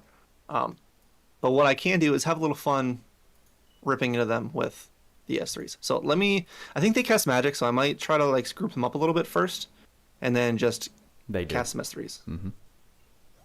Yeah, see, like, no, don't do that. All right, so they're all grouped up. I'm getting hit. Please don't. Oop, my shit's bugged out. All right. Oh. Damn. Is everything broken? What's happening? Wow. It wasn't great, so we're gonna use S3. You were just like very slowly drifting to the side. Yeah, the fact that he is capping on these guys, like if you've seen any of my showcases, it's not easy to cap on the Lugmezes or the Lugzeeds or No, whatever they're called. They're because- very physically resistant. Exactly, and he's making it look like a joke. This is on hard, right? This is hard difficulty? This is hard, yeah. Yeah, that's just ridiculous, dude. Ridiculous. His S2 reminds me of. Oh man, so Castlevania Symphony of the Night, right? You play through the first time as like Alucard or whatever, and then you can do another playthrough as like Richter or whatever it is. And Richter has like more powerful uses of the skills. So Alucard, when he uses the dagger, he throws like 1 or 2 daggers, and it takes like 5 hearts, which is like the MP system. Richter, he uses 10 hearts, and he throws like 100 daggers. Right. And it's very reminiscent of his Blade Flash S2, where he like pops down and then just shoots a barrage of Very blades. fun. Yeah. I do like the overall range of his S2 seems really good. Like he moves into place and then it's a like straight line attack that hits everything. Like it pierces, that feels pretty good. He does. Be able to group kill a lot of people with that, especially after you group them all up with Black Hole. Which is awesome. Oh, it's so good. Black And Hole with is any additional cast speed whatsoever in his kit, he just you click it, and before it's even zoomed out, the background is already going into the black hole Yep. animation. Yep. So what I'm gonna do right now is I'm gonna throw on whatchamacallit? Make sure she has Summer Temptation. And then we're going to see if or just how much damage they can tank, right? So I'm not going to use any defensive buffs. I just put HP on them just to see how much how much damage they take, but this is going to be dropping the strength of the. And I'm going to quit after the first part. I'm not playing this like for real. I just want to see how much damage they take from the anima, which is dropping the strength by 20%, and then the summer temptation, which drops it by 50. Can you stick beautiful songstress on there and get fast lustoma as well? Well, no. So some temptation does both. Oh, gotcha. It says or, but it actually does both. So you'll see that in a sec. Which I didn't even rip fail. You didn't put his animal on? Nice. Oops. Oops. Yeah. So it's not hard to do. Yeah, some of the animas are getting pretty mean. Mm-hmm. Dude, We've got what, 3 now, and one of them is like a huge, like elemental debuff, and Shida's is this big offensive debuff, and then what's Luke's? mind debuff, which is extremely strong for magic. He's like a really good magic support. Man, Shida and Lug together is going to be just such nasty dark damage. So you see, he dropped defense by. So we're seeing the defense down is what it's beginning out as. So that's Stinky's like trait. That's going to give one of the debuffs. But what she's going to apply is Summer Temptation. And so now it's going to be Strength, Intelligence, and Strength, Intelligence even more. Strength. All right, so I'm going to guess this guy is going to do like 6 to 12 damage with the hits of his. So the hits are all going to hit 1. I know that. But it's the last hits are going to hit, depending on what. I think they're going to do 50. Okay. So let's see it. Just standing around waiting for him to hold you. Ones and then where? Dude. 200. Okay, like 400. 400, but which is again look at their health. Right. Nothing. Yeah, that's like nothing. Compared to when you first try to take on that, let us know how that goes for you. You join the fight and you're like, all right, let's do this first time. Let's take down Pablo. And he just wipes your entire team in the first 5 seconds. It's like, I need to plan better for this. Yep. And then you beat this one, and then all of a sudden 2 more spawn, and you're like, huh? Yeah. Wait, what? What? Please stop that. Don't do that. I just wanted to kill that guy. So yeah. Fun. So, yeah. A very fun, stackable debuff. Yes. I mean, if you get like a Ruto in there. Oh my god. Like that's ones. There's ones. It's all ones. It's all ones. I mean, there's no defensive buffs. I'm not using Dusk. I'm not using like anything. He's just a straight glass cannon right now in this build, and he took essentially no damage. Healable with 1 spell. That's it. A big old chunk of basically nothing. No, he's a standout guy. There's no doubt about it. He is very good. I'll give him that.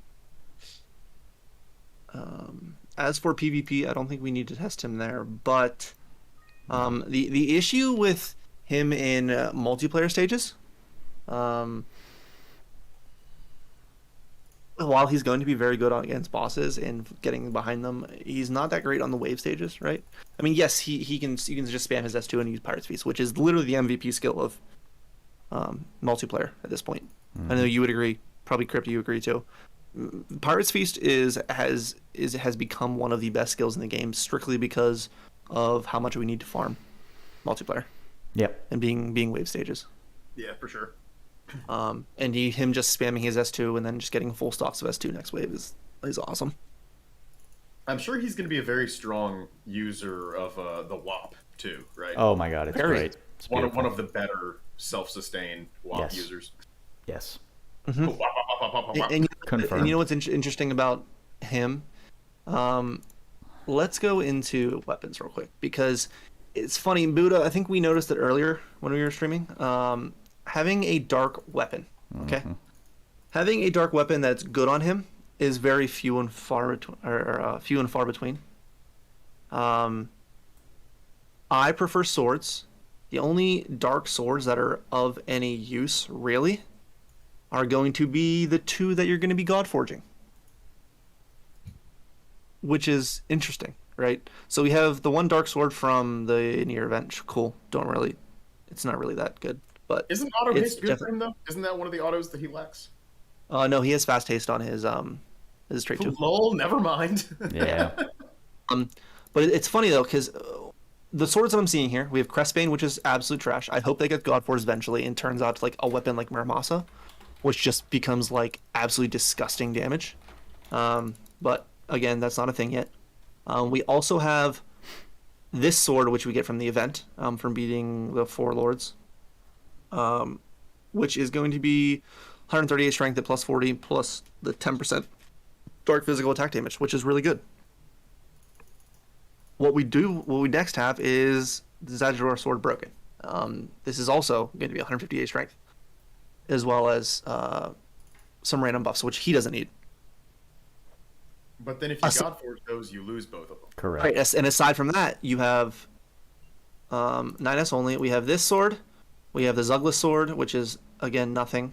Can't use on him. And then we have Calamitous is the only one left after that. And if you use both of these swords on him and then Godforge them, they now become light, and you lose a potential to use damage or Goddess Kiss procs of his actual element with swords. Now, of course, you can use any weapon you want on him. I prefer swords in general, just because of the damage boost or the weapon boost, because of the max potential. But you can just as well use anything else. I'm not mad swords at the are not mandatory on him at all, but they have been one of our favorable equips for a very long time. Yes.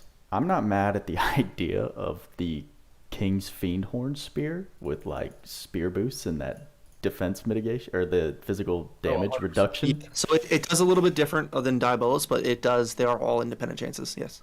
But then what he's saying is you throw on like the spear boost, spear high boost, spear high you boost. get like sick and just damage mitigation. Come on. Don't tell everybody. I see. You didn't tell me. You got to tell me the really sauce. Good axes. There's some good axes. There's some good. There's some good axes. So, I mean, Venom is very strong itself.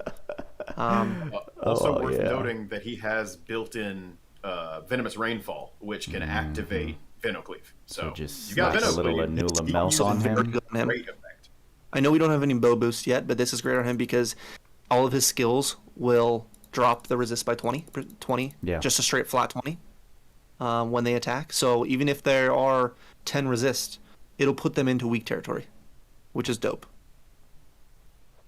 I'm very excited. That's probably honestly that's probably one of his best in slots, to be fair. The bow? Yeah. Even more so when we get bow high boost. And even more so when it procs with Star-Lord. Mm-hmm. Very nice. That's a very nice equip on him. But other than that, nothing too nutty. I mean, a lot of these are not some of these, but a lot of these are uniques. There's not too many dark damage weapons in the game. Mm-hmm. Not too many at all. I need to go get that spear. But what happens? So let's talk about what we were just talking about. So those two rewards from the events. So we have the 4 Lord Striking End and the 5 Capital Battlelords. The rewards that you get from both of those can now be God-forged into a separate weapon. Yep. Pretty much what I think a lot of us thought that Zelbius was going to be. They just made an entirely new weapon. Right. So I don't have that. These two are going to be the swords that we just talked about, the event swords, along with some Celestial Cospheres and some feathers, are going to be able to transfer or Godforge them into the Holy Blade Zajadosion. Now they were both dark. This turns into light, which is fine because it becomes like I don't know if like a pure form or whatever. I haven't read the two. It probably has something about it if you want to read the lore of it. But it changes it into a light physical attack damage plus 15%. And then it gives the Zajadosion thing a battle starting close to death, auto cast some of those. It's got fast speed. It's my new favorite sword. It's not guaranteed, but yes. What it does do, it's 352 strength, which is already absurd. But on top of that, it's at plus 40. It gives 25% light physical attack damage.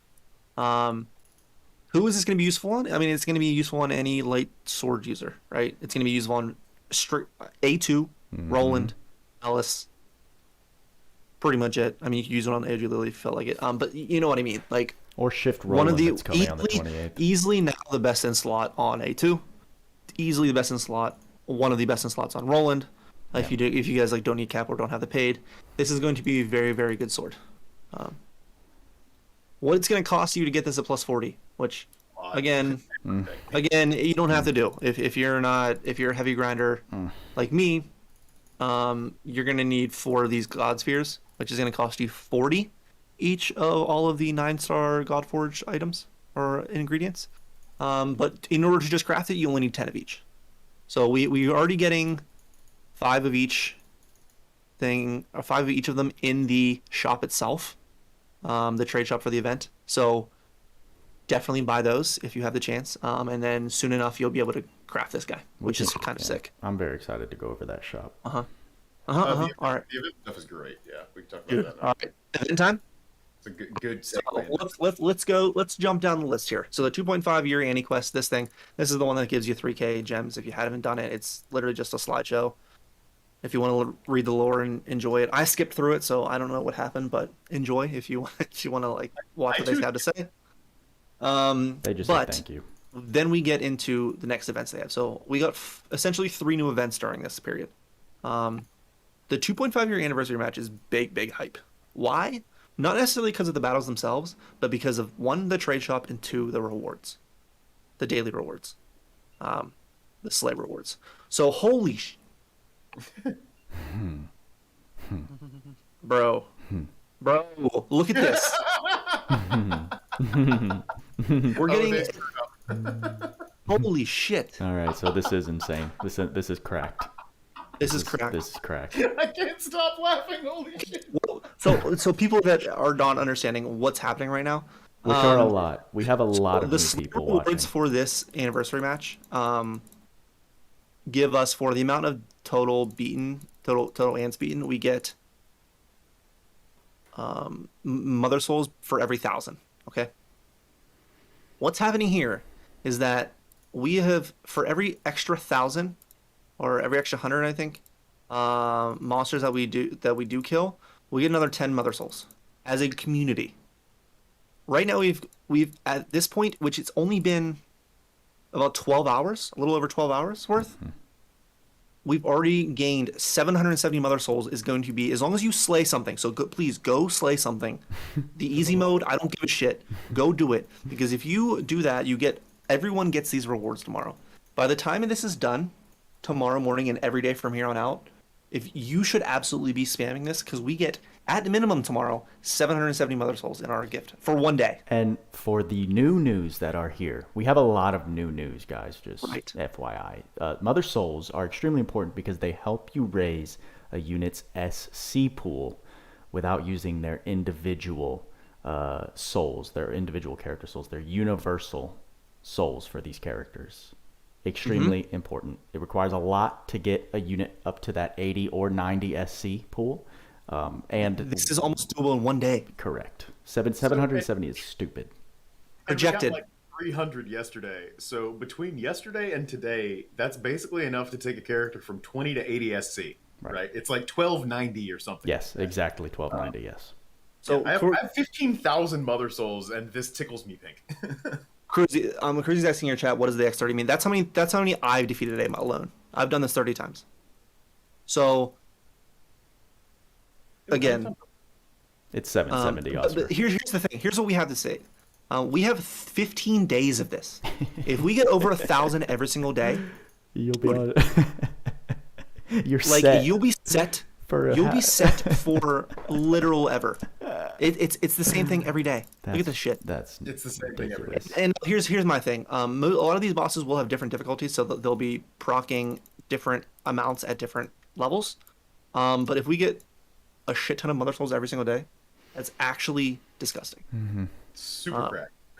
Yeah. Yeah. And I don't think this. And Deuce is saying in your chat, I hope they don't fix this. I don't think it's fix. I don't think they need to fix it. This is, I think, intentional based on the amount of monsters that they expect us to kill. Now I think this is a literal godsend from them for us. Yeah. Because giving 1,000 mother souls a day, again, I think is well overpowered and probably the best thing that's ever happened to us in the entire game ever. No shit. I doubt. I can't see them ever doing this again. Never. There used to be such like a drip feed of mother souls. It used to be like, all right, you got to do your arena every day for your 20 mother souls because they're so valuable. And now they're just like, This Buckets feels full of mother souls, dump. this feels like Jalabanga, except for Mother Souls. Oh god, yeah. Bro, except for everybody.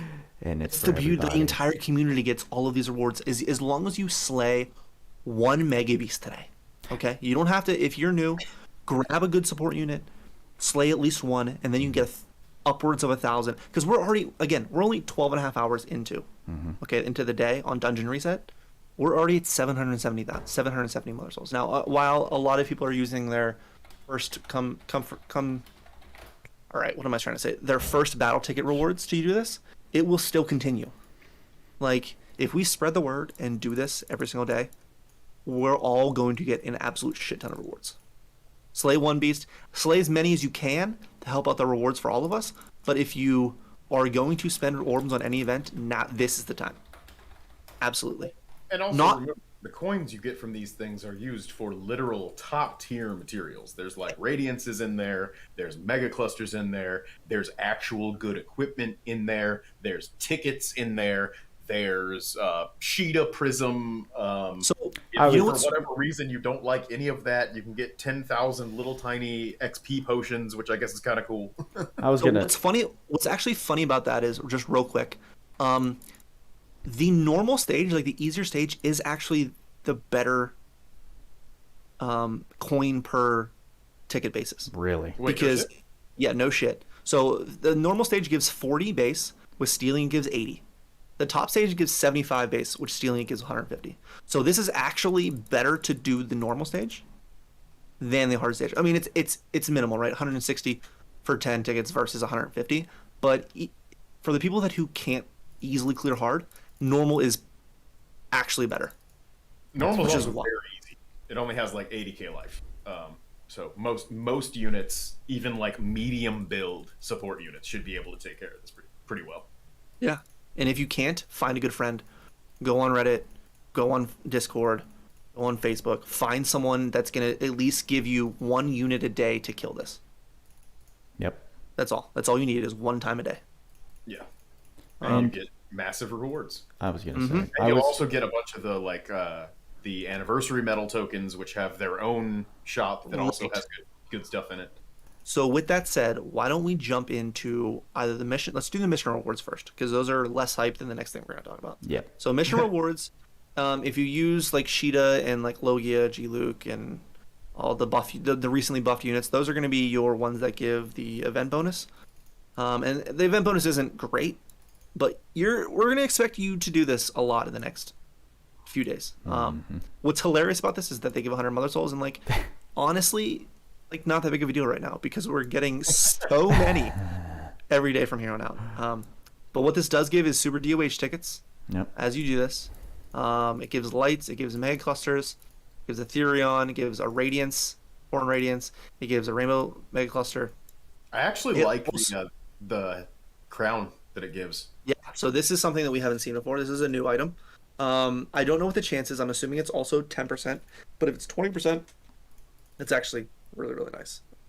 Because, I mean, you can stack that with physical damage healing and physical damage healing too, and every time you get hit, you've got 3 separate chances to heal for a percentage of the damage you take. Yep. Not wrong. Tanky!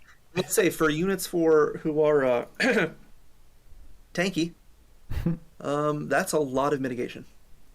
So Yeah, that's exciting. Like Royal Armor, Illusion, physical damage healing 2, that thing, all of the protections you can muster, spear boosts and stuff like that. People are going to be hitting you for like 18, and you're going to be healing for like 6 of that. And you know who's got really good damage mitigation in the first 40 seconds? It's Shida. But it's Shida. So the next thing that I think we need to talk about is the trading space, because this is actually goated. Yeah. I was going to segue into that, and then Krypt just laid it all out on the table. Sorry. It's all good. I get excited sometimes. I know, which is rightfully so. This is a hype ass event. This is very deserved. So the way it works is, so you're going to have in this trading space, you're going to have 3 different metals that you're going to be acquiring, right? Not every boss is going to have the same metals. So today, you can see the colors right here. Today are the green metals for the Falmega boss that we're fighting. Tomorrow is going to be blue. The next day red. The next day after that red. Like all that kind of stuff. So you'll get coins based on. Hey, wait. Those No. boxes. Look at those. So today is green. Tomorrow is blue. The day after that is all of them. Okay, I'm drunk then. Sorry, You're right. I'm wrong. Yeah. No, just look at the look at the picture. See, it's all of them. You're right. You're not wrong. Cool. I wonder if that's going to mean all the bosses will be available. That would be That- dope. That would be very cool. The day 4 boss is Abaddon. Ah. I Cool. wonder why that has all the coins on it. He is also the day 5 boss and the day 1 boss. Mm. Can't click it, So bro. I think it's So, Abaddon, day 4. and then yeah, you can see it Abaddon, here. the all-consuming. Yeah, I see it. Huh. Interesting. You can also see on this page, real quick, It might day give a 8 random and amount. 15. Day 8 and 15 Yeah. significantly reduced requirements. Yeah, I'm assuming there's something weird going on with those. Hmm. I don't know if they'll all have the same Every day was the same. except HPs, for the- but that's like the last day of the week, right? Because the first day doesn't really count because it's like that 5-hour period. So that's like the 7th. That's like the last day of the event for that week, and then the 15 is the last day of the event for that week. So maybe it's like a harder boss, or an increased difficulty version. That's my guess. That's speculation, but whatever. We won't know until we find out. Yep. Also, I believe the all colors. Okay. Maybe. But regardless, you're going to be wanting to acquire those coins, and they give it different ones every day. But what you're going to be using is there's a whole slew of things you can use the coins for. Oh my god. Incredible. Oh my God. Awesome thing. So I pretty much cleared out all the green stuff that I have, so you're not going to see it right here. And I got the red for the prisms from this morning. But there's a ton of stuff. So why don't I start with the stuff I bought already? Because we're going to be missing all of that. Green and red. What I went through. Got the Geist Eyes, which, again, the normal map gives, if you steal, you get 80 of these. Or 80 coins. Yeah. For the hard, you get 150. If you steal, you should be stealing. Even if you're not stealing, it's still a really good amount. You'll just be doing it a little slower. Having this being able to achievable in 7 quests, which is 70 tickets for Shida, is kind of wild. Each prism is done in 7 quests, as well as having Radiances being able to be bought. We got Predator, Stardust, Ethereon, Mother Souls. This is 200 Mother Souls just straight up for 1,200 coins. Beautiful price. Stupid. A bunch of to each of the Mega Clusters for the 1 color, as well as Mega Clusters for blue. We got Mother Souls for blue still got to get. We got on the more per Stardust, Visionary Radiance. And then we got for green, there's more clusters, all that kind of stuff that I didn't buy yet. Red has got pretty much the same thing with more Mega Clusters. Ethereon, Stardust, other Lady Radiance, and then as well as Super DOH tickets, WoSac, or This Blue. is probably enough materials, especially like the megas and stuff, to like fully build out at least one character, right? You Yeah, might need 6 more of each. You might regular need some more. clusters. You might need some more because it's only 6 of each, but it's a hell of a start for your first 5th enhanced unit if you're new. Absolutely. But even these aren't bad. My second thing I'd like to bring up, is there not enough of each of the top tier materials for God Forging to make the God Forged new sword without having to do multiplayer? I yeah, don't think is that a so. thing? So you need 10 of each in order to make 2 orbs to transfer make a into God the God Sphere. Sphere. So it's like half. So you're gonna get 5 of each, which is still really good. Which actually 5 of each is a little bit ahead of myself. You only get Kraken and Geist Eyes. So we Gotcha. don't have the Dragon Horns in this, which you will need. So you'll get 5 Geist Eyes, 5 WoSac, but you'll have to farm 5 each more of those, and then 10 of the Dragon Horns to get the Godforge, which honestly is a great head start because usually these materials aren't even sold in stores. You can't even get these in like the friend shop or anything. No Crimson Ore shop, so you're gonna have to farm from them regardless. So it takes out some of the RNG, but not all of the RNG, and it takes out some of the need to do multiplayer, but not all of the need to do multiplayer. I was really hoping that they would be were enough. just like, oh yeah, here's an avenue to do that without having to do multiplayer, because there's some people that either can't play multiplayer or they just don't like multiplayer. I'll be honest with you, Krypt. I think with the amount of Mother Souls we're about to get every single day, I don't really care what they're doing right now. Oh, for sure. Which is great. I see what I'm you're blinded saying, by Krypt. that. We do That need just would have more. been another really, really good QOL step. For right? sure. It would have Like, been. give an alternative for that game mode that not everybody has access to or enjoys. Oh yeah, that would have been Correct. And they went they're like, 10 out of 30 of the drops that you need are there, so 33% of the way. not bad at all. Not bad So at all. 33% of a great decision. Talking about the Abaddon Club again, this is a dark. Not that it's like super useful on Shida, but Right. it's going to be a dark weapon, and it's going to be It's not terrible. If you want to God Forge those other two weapons, this is another option to use for Goddess Kiss procs, as well as like Hammer Boost and Hammerhead Boost and all that kind of stuff. So definitely useful. Abaddon Ring is interesting because this is another. It has very good resist as well as gives 50 MP, which we're seeing more and more things that are. We used to have only accessories. The max that we could possibly get was 50, and those were on UR AERs. Yeah. Now we're just getting event equipment with straight up 50 MP. It's basically free real estate. Yep. Not that I would say this is essentially the same thing we were talking about before. This is the alternate to their Abaddon Crown, which is this is for magical damage. It's going to be 20% of the damage is HP on chance, as well as having poison and curse resist. Curse resist being very strong for many units, especially in arena and all that kind of stuff. So it's always really nice to have curse resist items.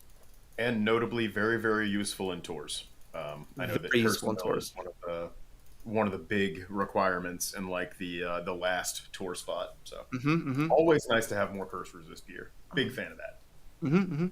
Absolutely. So this event is absolutely fire. My is thing's bugged right. out, but we'll go back. Hold on. Wow. All right. Well, That's well, new. That's definitely new. Awkward. So Wait, why don't what did you do? I don't know what happened here. So What did you do, Tweacz? what I'm gonna do is try to get this off of here by completing a quest. Holy Okay, Dude, well, what did you Wow. so here's what's gonna happen. I'm going to close on my last Cloudia because this This This is is- not correct. Love it. I'm going to pause my stream right now. It wouldn't be a Last Cloudia showcase without some bugs. So I apologize, but I'm going to close I out don't this think game that and was, load it back up. I don't think that was your fault. I don't think it is either. Okay, I'm going to take the opposite side of that and say that somehow this is your fault. Man, come on, man. I don't know what you did, but you did it. Apparently, they didn't like that I was hanging out in the trade shop too long. No. No, sir. All I right. mean, yeah. Stop looking at these things. Not allowed. Actually, only look at these things That forever. was very funny. All right, I'm bringing it back up. Don't worry. Damn. Yeah, I like these rewards. I like these rewards a lot. It's tons and tons and tons and tons and tons of like grinding worth of rewards for not all that much grinding. But that's what We're makes back, Buddha. the grinding. That's what makes the grinding beautiful. Is when you get the return on it, which is why we get addicted to these games. So, the next shop that we should talk about, right, is the 2.5 year anniversary metal trading space, because this is going to be your story auto run farming. You do quest. get these off story? Yeah. Oh, okay. I haven't done anything. I got 3 and 59. Oh, So- got it. All right, good to know. Well, you get them from Slay rewards too.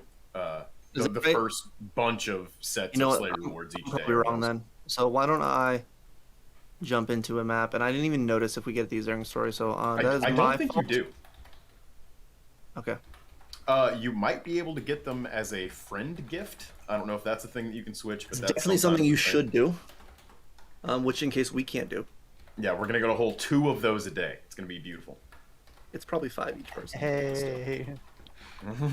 Let me see if free quests give it all, because I haven't tried them. Because normally with this kind of stuff, I genuinely do not believe they do, but who knows? I've had auto run going for 12 hours and I had 300, so I don't think it's tied to that. boo. I know in the notice it did not mention world map story, and I did expect it as well. Yeah, that's where I was expecting to get them from. No, this is Oh, you also can't get them as a gift. correct. So No, we- it we looks did- like it's two ways. It's Slay rewards, and then I think it's an update after the after the Yeah, nothing here. 28th is when you get them. Damn. Mm-hmm. yeah. So the 300 that we got initially is from the first day's Slay rewards. We're gonna get another 300 today, and then potentially every day going forward we can get 300. My question is, where did these like odd ones that I have come from? Oh, okay. They can drop in the regular festival. Yeah, the, yeah. The That's festival ticket. when you're trying to farm the tickets, you can get them from each. Yes, because I have okay. 200. Because I have 200, Makes and sense. I missed this morning. Makes sense, but I mean, you're not gonna. So you need what, 700, another 360, 1060, or 1050. So 2110, 2410, 2710, 3010 is gonna max you out on the top like. How about those like 3 SSR Gacha tickets? Bro, so amazing. It's so A crazy. straight up SSR arc, just out of the blue for That's new players. effectively one per day for the next like couple days. And then Nice. like a 10 pull worth of tickets and 3 SR tickets. Like this is some super hot fire here. Yep, some great tickets. As to these anniversary equipment, I mean, nothing crazy, right? Like we talked about this earlier, Buddha. Sure, as a new weapon with non-attribute, 145 strength and level 100 is cool. Physical attack damage bonus being random is kind of meh, but it can be useful under the right RNG. I'm wondering if the random is like per stage or like per hit. I don't know. I don't know. I We have to hope wait- it's per wait hit for so Link. much.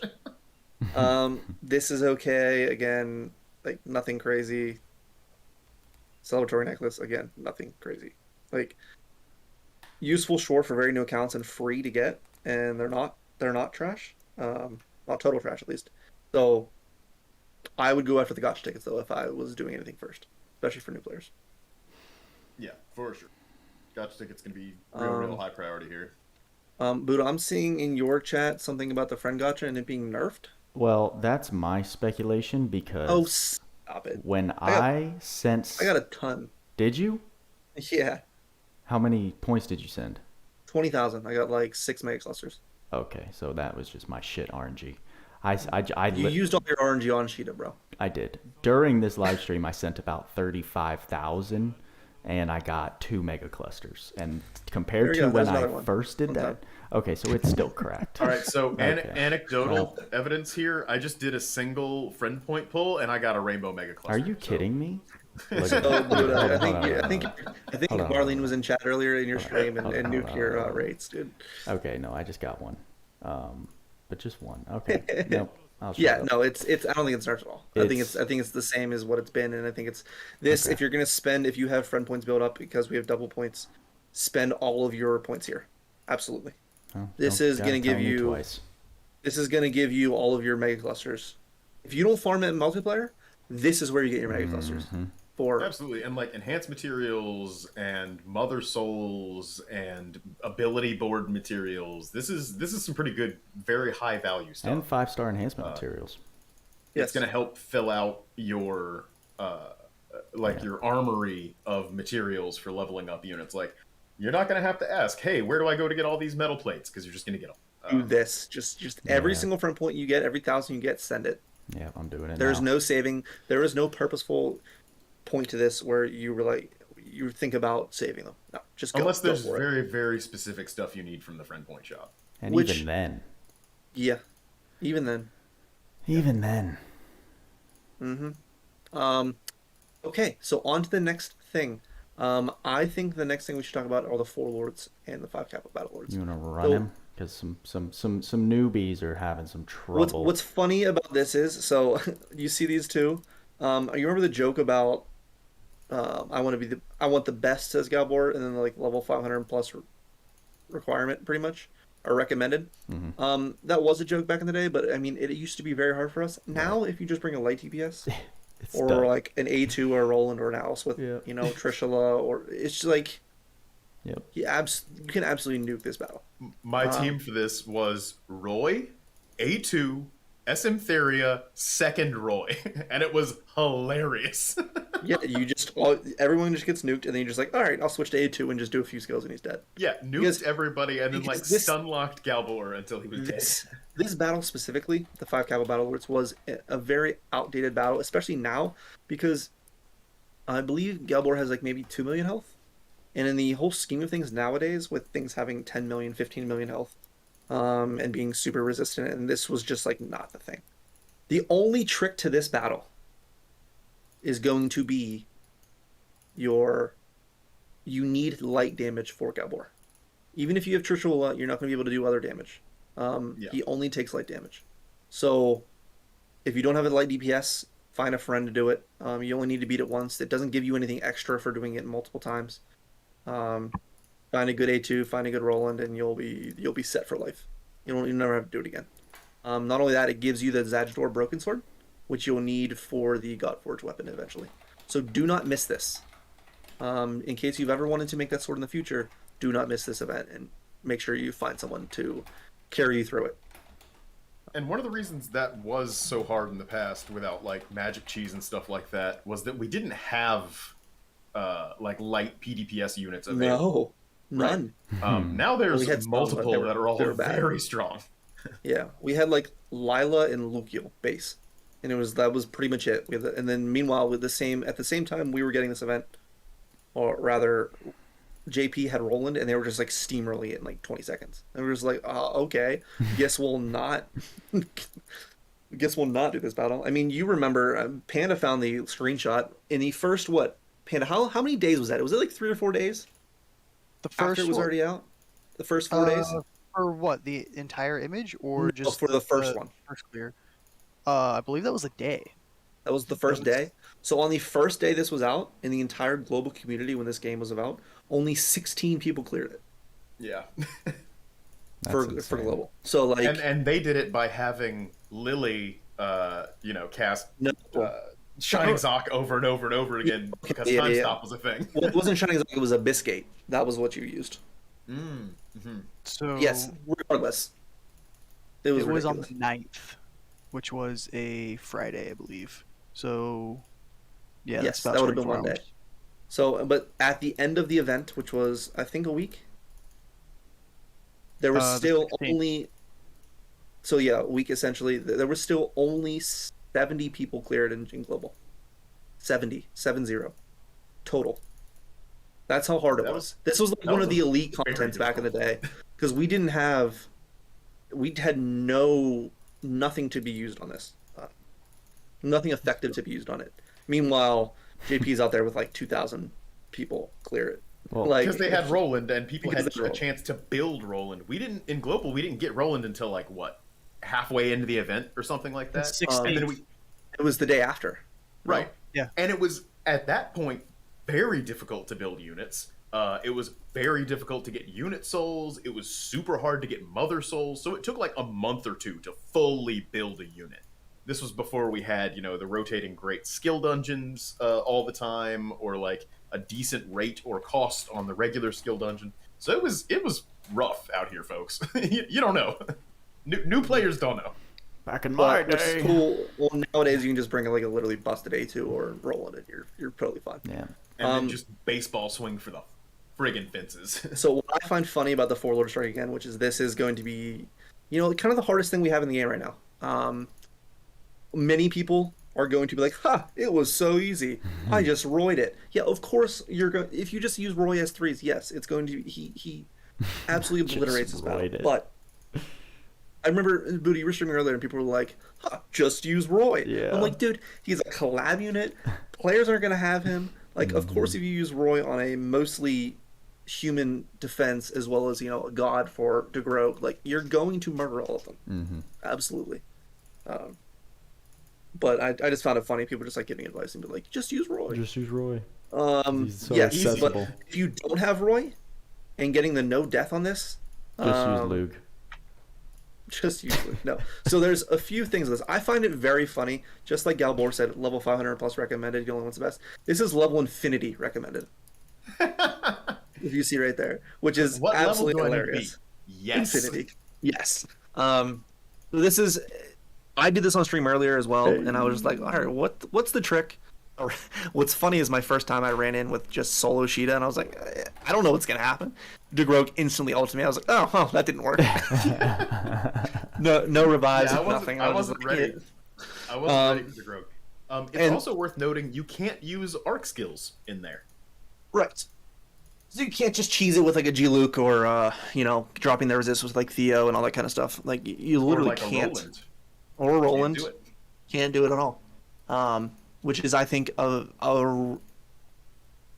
definitely a good avenue for them in forcing you to learn how to fight or to learn how to get around stuff.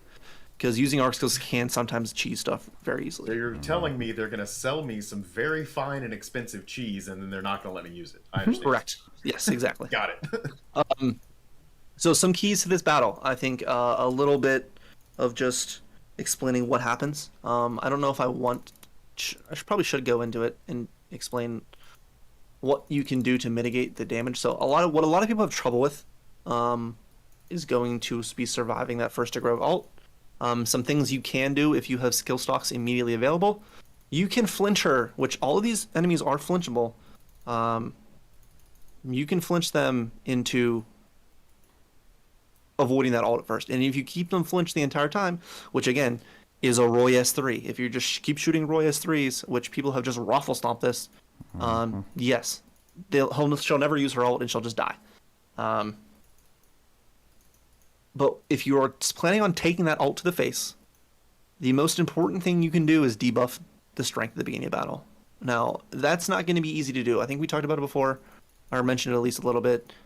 Things that do drop strength in the beginning of battle is going to be, again, debuff at the beginning of battle. So if you, again, definitely very good for this battle. If you have the Veldor arc from the Slime collab, that's going to be very good. As well as the beautiful Songstress arc also does cast Giga Blazer at the beginning of battle.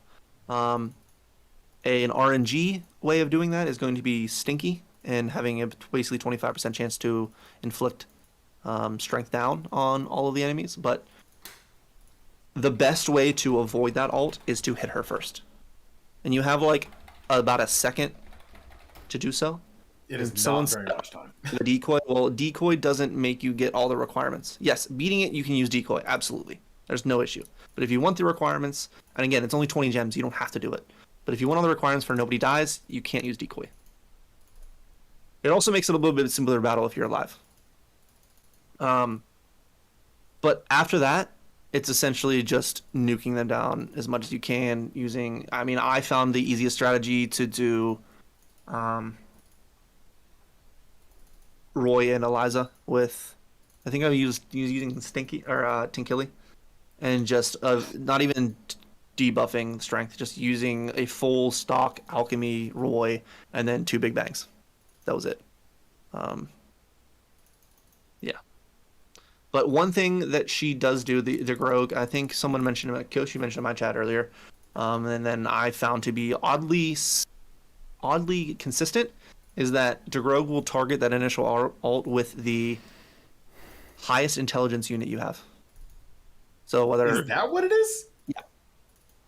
So no matter who it was, no matter who I had a lore stacks on anyone, he was always targeting my Eliza if I missed that first initial hit to make her to juggler. So what I'm hearing is you could very easily manipulate that with very much easily manipulate that with stats. Yeah, that's fascinating. I had no idea that's how it worked. Yep.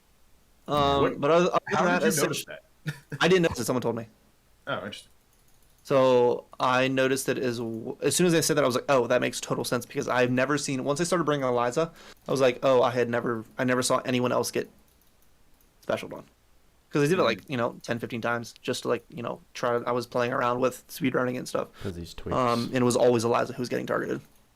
Other than that, I mean, they can all be fainted. DeGrogue can be broken. You are able to lock out Rabela's Nether Tempest by using another magic like Big Bang, like I was using, or any other Maploid spell that casts a while, or that takes a while to cast, like Abyssgate. Black Hole. Black Hole, especially. Black Hole is a very nice MVP here because, yes, you can't use arc skills. So Theo normally would be great for this because they're all flinchable. They can just be sucked to the middle. Dark hole can also, or a black hole can also do that. And why don't, I mean, it's hard to explain without seeing it, right? So, I'm probably gonna go die. But actually, you know what? Let's talk about arc choices here. So I talked about Veldora and Beautiful Songstress. Another MVP of this battle, if you felt like using it, is Grave of Blademaster. Because that initial ult is dark, and this is going to give your whole party 20% or plus 20 dark resist. As well as, if you wanted to, give Golem Core to that first that ult taking unit to give another plus 20 dark resist. I mean, it's not necessary really, especially if you're not going for no death. You can just like let someone tank it and then revive. Which isn't an issue. The issue after that becomes, can you burst everyone down in quick enough before you get ulted by everyone at the end? Because that's really the issue, right? The same issues we saw with the last event. If you don't nuke them at the end and don't bypass their ults, they probably will kill you because they all have free ults at the end, just like the Eliza and Roy event, or the Eliza and Lanceville Roland. I'm seeing someone say Gen can work too. Yeah, Gen is a great for this battle as well. Who I used was Tinkili, Eliza. This is the exact battle I had set up. I had Breaker and all that kind of stuff on Roy, and then use was the lousiest you are, and which I mean I could run it. Do I have all the Godslayer? I probably have him set up still. No. I would assume so. Oh yeah, probably. Do I need? I don't know. I could run it once. I think I had this on him. Let me make sure I have enough MP. So it's going to cost 114. I don't have enough MP for the last one, but hopefully I get a kill before I need to use it. Do I have Pose of Glory on him? Or Pose of Honor? That's the trick. For me. No, I don't. That would have been helpful. Great job. Head bash I have on him just because people can be fainted, and Oxus UR does that. This is fine. No wonder I didn't kill. Or I'm sometimes missing. So this is going to be good. Sure, this is going to be fine. I just want Giga Week on her. I don't know if there is a sole unit that can carry you through this stage. I mean, Roy can. It's Well, just you're gonna need a new player. If anything's gonna happen for a new player, if you would want to build a Roy for people to use, then that's probably the best character to use. Gotcha. Eliza does very well here as well. I pretty much solo cleared it with Luxeus. Yeah, that's not an issue at all as well, especially if you bring Dark Hole or Black Hole and just have I them actually didn't. enter. I forgot to put that back on him, but Probably would have been a little easier. I had Honey Elixir, and I was able to keep DeGrogue in the air with his S2 the entire Yes. fight. Yeah. So, Yeah. So what you're saying is use S2 instead, or use Black Hole then just You don't- S2 them for Well, the entire time. I'll build out Luke then for the peeps. So this is the idea. So an S3 is about to hit DeGrogue right in the face. That's a big old. Which is one of them. It's coming, baby. Just launch it. So I might have Eliza die here, which is fine. I'm gonna use Big Bang and then Giga Week on Tinkili. Use her Anima, and then we're gonna keep using S3s.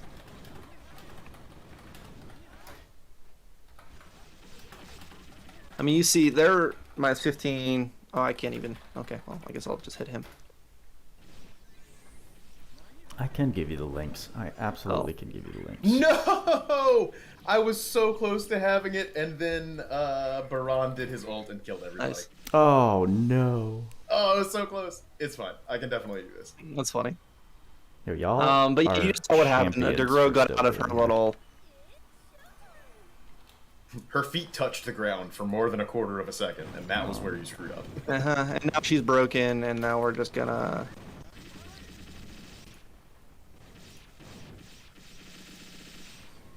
But that's the extremely overpowered strat to do this. One Just thing high I will power do, strat. people have Solaris as well. That gives the first 20 seconds, you can have that minus 50% to all damage, so you can survive that ult as well. That's a really nice arc for this battle. 15 seconds, not too shabby. But yeah, that's what I use. I mean, obviously you don't have to use that, but Roy's an MVP here. Eliza does a great job here, especially if you drop res. Tinkili does a nice job, but as long as you have some revives or like multiple revives on every unit, you should be okay for an experienced player who hasn't done it yet. As a new player, this is not new player friendly at all. Not even a little bit. At all. Not even close. Which It's makes not new player me friendly, and it's not something that a pro player can carry you through. right. What I kind of want to do. I kind of want to play with it for a second. Why don't we give him... Okay, here's what's going to happen. I'm going to black hole, and then we're going to use Luke. If that makes sense. I think that makes sense. Sure. Why not? Why not? We're going to use Anima, which probably don't need... Yeah, might well use it. Black hole, I have the paid, so I'm going to give him a little more cast speed, which is the cape, as well as give him money elixir just to beef Luke up. His life doesn't matter at all to me in this fight. Basically, I just want him to use black hole. Shout out to you guys. Yeah, we did it. Freaking You're a turnout. champion. Yeah.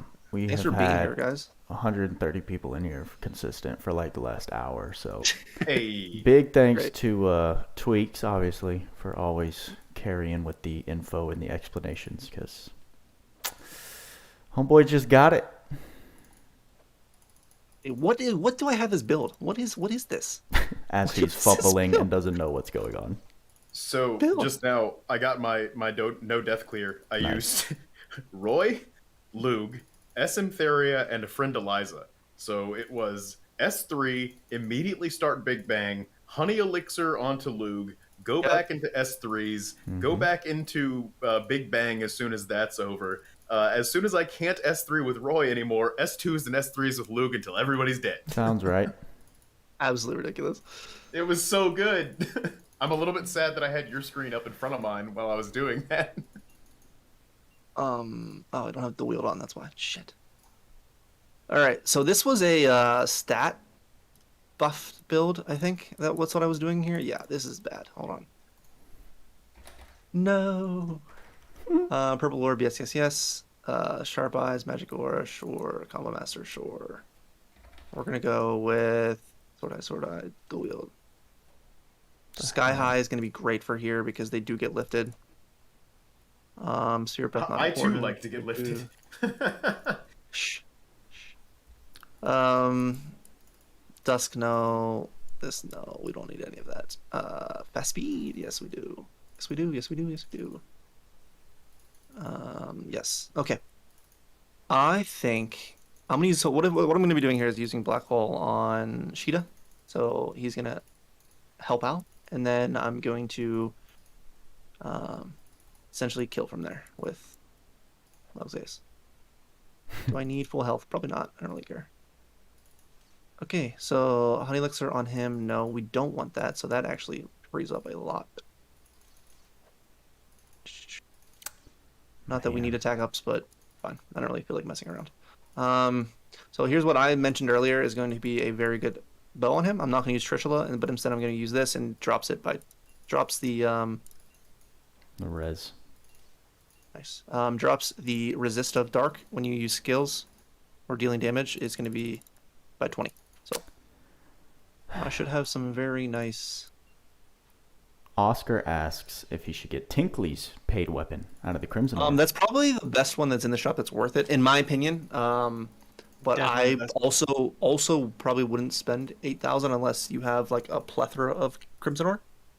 Like, it wouldn't be the first thing I'd go after. I'd go after, like, the Scarlet weapons first. Exactly.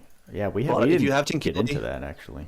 it's very good. We We can talk about that We can next. do that That's after for this. sure.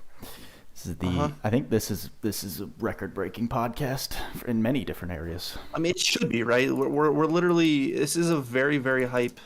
It's a hype There's moment. a record-breaking amount of bullshit going on in the game right now. Just in case, I'm going to bring beautiful very soldiers. I think that's the idea. Oh, see, that's what we like. 2 mega clusters in one. So when Also, quick shout out to the arena store. There's daily bonus arena trophies, so you can get up to 200 in a day. There's some Ethereans in here. There's some regular crystal clusters that were added. So if you're grinding PvP for whatever reason, there's actually some okay rewards right now. If you need them, I don't need any of those things. They're not big for me, but other people might need those, and it's not always about me. Isn't the new UR arc AER reward OP on Tinkili and Emteria? There are better options. Oh, oops. Oh god. I like how she's really not even doing that much damage to him. Like, in comparison, right? Like, I saw her hit my Roy, and every one of those hits was like 3,000 to 5,000. And she hit Shida, and they're like, 300, 400. It's enough to kill him, but... That's great. For Tinkili and Tyria, Pierre, I would recommend either for This isn't gonna end well. Tinkili, duration buff raises or SM Tyria healing. Anything that increases your healing. Or decreases mana cost. Or decreases mana cost. But, I mean, the flag is definitely a fine alternative, and good lord. For sure, and especially if you don't have, like, Sardine or whatever, or the pirate flag accessory to do it. It's kind of weird in that it doesn't have any, like, mana on it, right? It doesn't have any MP. It's only got, strength, int, and mind?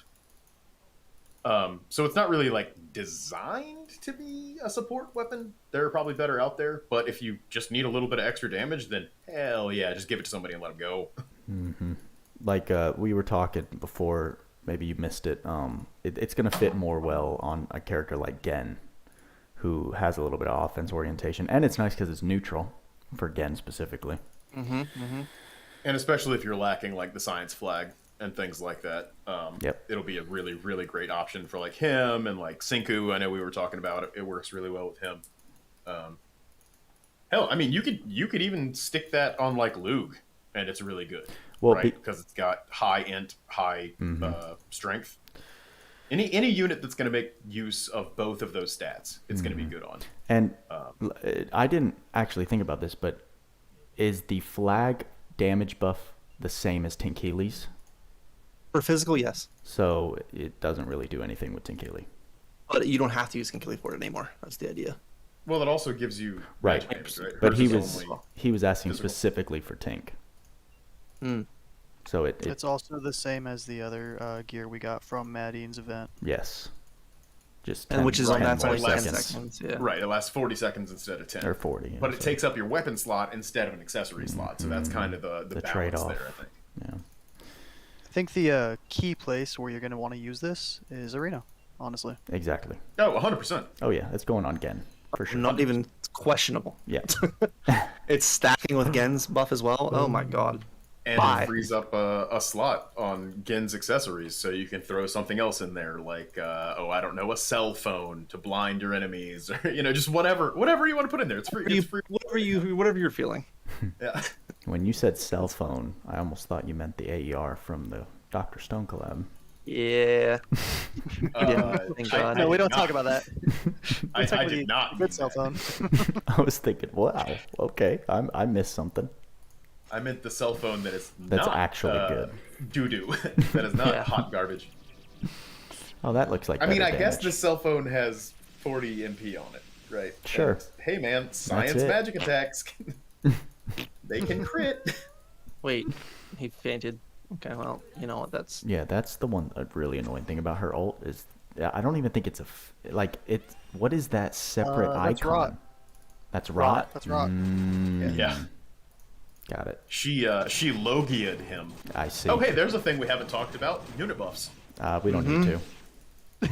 Logia got an okay one. Ignore everybody else. Congratulations, you've done it. Yashimaru got a good one too. Yashimaru got a pretty good one. Did we get the percentages on those yet? No, Not yet. I don't think. For what? Yasha's. I'm assuming they buffed his steal chances per proc. Oh, the SCT theft? No. Not SCT theft, because they didn't put no change to trait 1 and they instead Right. included it. I'm Oh, assuming right. the underlying buffs are the percentages at which he steals. Yeah, I think that's something that will come out Okay. soon. Lake's gonna have the different I information know. for us. I for wish Lake wanted to be on the podcast. Just guest star, because I would love to just pick his brain for an hour. I don't think I've ever heard Lake speak. Well, I think that's the Nope. thing is there's a little language barrier, and that's why he's not comfortable talking in a format like this, Reasonable. which is understandable for sure. sure. So you guys were saying you want to talk about buffs? No, really. hell no. Okay. The Crimson it. Ore. I just want to look at that Crimson Ore. That's Crimson Ore, let's go to that beautiful. trait. Some units got buffed. All right, moving on. So what happens here? I mean, you're gonna see all the paids that I have, which is great. I'm super excited about you to see that. Right. The ones that I don't have, cool. But yeah, Wait a second. So the ones that I don't have are Dalgan Smasher, C&D Golem Core. I don't have Twin Bolt Dispel. It looks like we skipped a lot of the same paid weapons. I wonder why. Yeah, I wonder why. But You guys these don't are wanna all in the see shop my for 4,000. So essentially the way it works is the price of these. If they are originally 25 credentials in the shop, in the pay shop, they'll be 4,000 Crimson Ore. If they were 50, they will be 8,000. So that's why you're going to see some of these be 4,000, some be 8,000. So these are all 4,000. These are all worth 25 coins or credentials when they first came out. And then we'll have some of the some of these down here. Now, as to like the Zugla Sword is going to be 8,000 because it was 50 credentials. I find it funny that these event equipment are still 10 Yeah. because they're freely accessible. Do not spend Crimson Ore on these because if they ever get an event rerun, they're literally free. And if you're looking at it now, by the time you have the events, you'll be able to get them. Like it just from if you're hearing this now, you will be able to get these. Do not spend on them. Not to mention Balin's is not good. Yeah, his code is not good. His code is not good at all. But for the paids that are in here, sure. I mean, I like Zykes' break on his sword. Tinkili's is probably the best value you're going to get because she's actually a very good support. For Cosmic Pop, having plus 20% duration of casted buffs, as well as having a +1 skill stock, I believe. when I'm she uses her honestly special. surprised these weren't more expensive. Me too. I predicted I'm 5 to 10. surprised that 4K, 8K was a thing because the past event equipment is like 10K or whatever. It's like that's stupid. And the fact that they're more expensive, they didn't adjust those prices surprises me. Does it? Is it really that surprising? Now that I'm thinking about it, that was probably stupid. So no, it doesn't surprise me anymore. But yeah, so this is a big quality of life. I know Buddha has been looking for this looking forward to this for a long time, Since and this I is something that started. they haven't really mentioned that it's going to be absolutely happening, right? They Right. thought about it, but they never really confirmed that it was actually going to happen. And the fact that they just came out and was like, "Hey, we put this stuff in the shop," and you're just like, "Wait, what?" It's exciting. It shows that they're willing to change on some things in terms of what they are demanding you pay for and what they're going No, but to Buddha, all remember, offer. Buddha, you got to think about this. What? They're only doing this to pull the veil over your eyes. Remember? Oh, that's right. Yes, of course. I forgot. It also Let me took not them get over a brainwashed. year of Q&A requests to add it, and Yeah. they only added stuff that's over a year old. Over a year and a half, right? I know. So Listen, So it's a year. I think a year and a half is the time frame we're looking at. Mm-hmm. All right, so in a year and a because half, I we've only expect to be had able to buy Roland in- Shidas. Roland in JP was April for the anniversary, for the first anniversary, right? For JP. I want to say May or June. Okay. He might have been the end of April. It's about a year and a half from their point. So if we're looking at paids coming into the Crimson Ore shop, you're looking at about a year and a half return. Is, which I Logia don't know. in So no, I don't know if they will add to the whole thing about or speed up that if maybe it's like a year around it, and this is just like the first. But if the next drop doesn't happen for 6 months, or it's still a year and a half consistent for the next drops that come into here, then we'll just be looking at a consistent thing. I don't know. We'll see. We'll see when the next ones get added. And I think Buddha mentioned that Barleen was like, we don't know when they're coming. So we don't know, but they also don't know. There's no schedule, which Yeah. scares me because it could potentially mean that this is like a one-time update, and then we don't see it for however long until they realize that we want it again. So that does scare me, but it's a Every step 3 in the right months direction. They updated another 3 months of it. Like, even just that would be fine, right? Like some marching schedule of like, okay, so we got up to Roland. Now we're going to get the next 2 or 3 months from Roland. And then 2 or 3 months, we're going to get the next 2 or 3 months worth of paid stuff. Right. And who knows what they'll settle on. It could be Yeah. a thing where we wait until the next anniversary for them to add, a year of paid equipment. Right. But- By then, All we can who do is knows wait. where the game will be, which is scary. But Dead. No. at least globally, JP, they'll be fine over there. But we're buying puts on Last Cloud. Last Cloud. Oh god. God damn it. Well, let's end on a high note. So, guys, I can accommodate that. we just went through the most info we've ever gone through on a single podcast.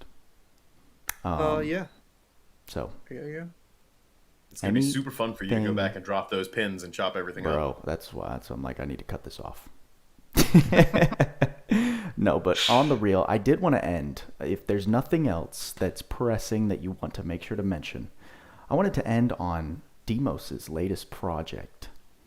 And yeah, so anything before we close? I'm I'll out. take that as a no. I got nothing. So, where can I actually? I Oh, you didn't failed set that this up. miserably. Who? Nice. What? I don't know. Where do you wanna end at? Hole on the Super DOH if you're new. Super DOH is fire. Yes. Super DOH is fantastic. If you have the money for it, and you have no URs, I'm not gonna suggest to spend money on a game, but if you want the highest value for your account and you're planning on playing this for a while, the UR guaranteed banner is absolutely the highest value, in my opinion. If you're going to spend, If you're going to spend, yes, because the return for essentially $100, and you still get the extra 4K free gems still left, as well as 3 multis, 3 times 10 normal gacha multis as well, including from the tickets that gives. For 9,600 paid gems, it's probably the best deal that we've had for any gacha or It's always any the best gacha in this game. It is. Another side note is do your Megabeast or do this event, the anniversary match event, at least once a day. Again, we had 55,000. We now have 60,000. Yeah, killing it. We are now at 850 mother souls per day. So just Yeah, everyone 1,000 mother keep souls. smashing this. Absolutely smash this. 10,000 mother souls for everyone. It's actually disgusting how many mother souls we're gonna get. So that would be Titus the is main now giveaway. the Oprah of mother souls. You get This mother event. souls, and you get mother souls. Everybody gets mother souls. Keep in mind that you do not have to spend orbs for this. Just do when your orbs refill, go get some festival tickets and then spend them on the festival Megabeast. Just go do it.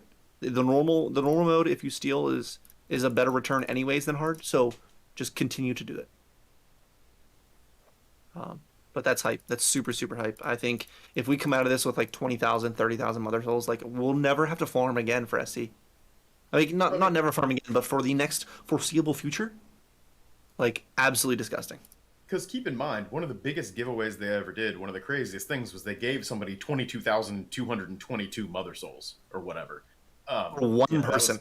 Yeah, one person, and now it's like, okay, well, everybody gets 10,000 mother souls if we contribute here. Potentially much Contribute. more than and that. so just make sure you're doing it at least once a day. Help out for the total if you can, but definitely do it at least once a day.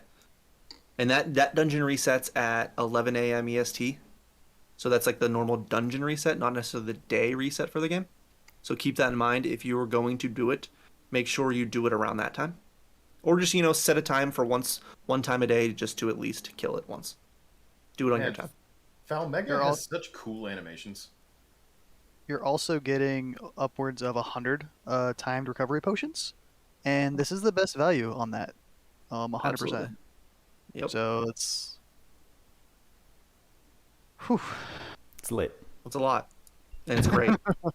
It's fantastic, and I'm a big fan of it. Great update. Very happy with that with said, it. I'm gonna do a run once. Grab some. You gonna do some runs? I mean, no, I'm just gonna do it once. That's all. Do it once. I want to see. I want to prove to the people that I'm not lying about this. You're doing this? No, I did the wrong thing, but it's fine. Nice. I wanted to do the Megabeasts. These are also very easy. Yeah. Yeah, the grind for tickets is plenty fun. Not bad. So this is where you're gonna get your each of these first two waves gives one drop of a guaranteed one chest for the coins, for like the trading space coins. Mm-hmm. The anniversary coins. If you steal, you can get one more drop. But what you're really looking for is the tickets. Oh, hey, another thing that we didn't mention that's 110% worth doing and not ignoring. Make sure you get in your 100 free spins in the first. Oh my god! And how did we not next week mention that? we'll have more free spins. Wow. So you won't necessarily get. What an F.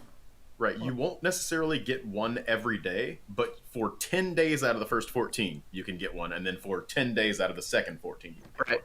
one. So for 4 weeks, we get 20 days worth. 20 days worth of free multi. Which is actually insane. Fire. Yep. Super crazy. Very cool. And I am so sorry none of us did that until now.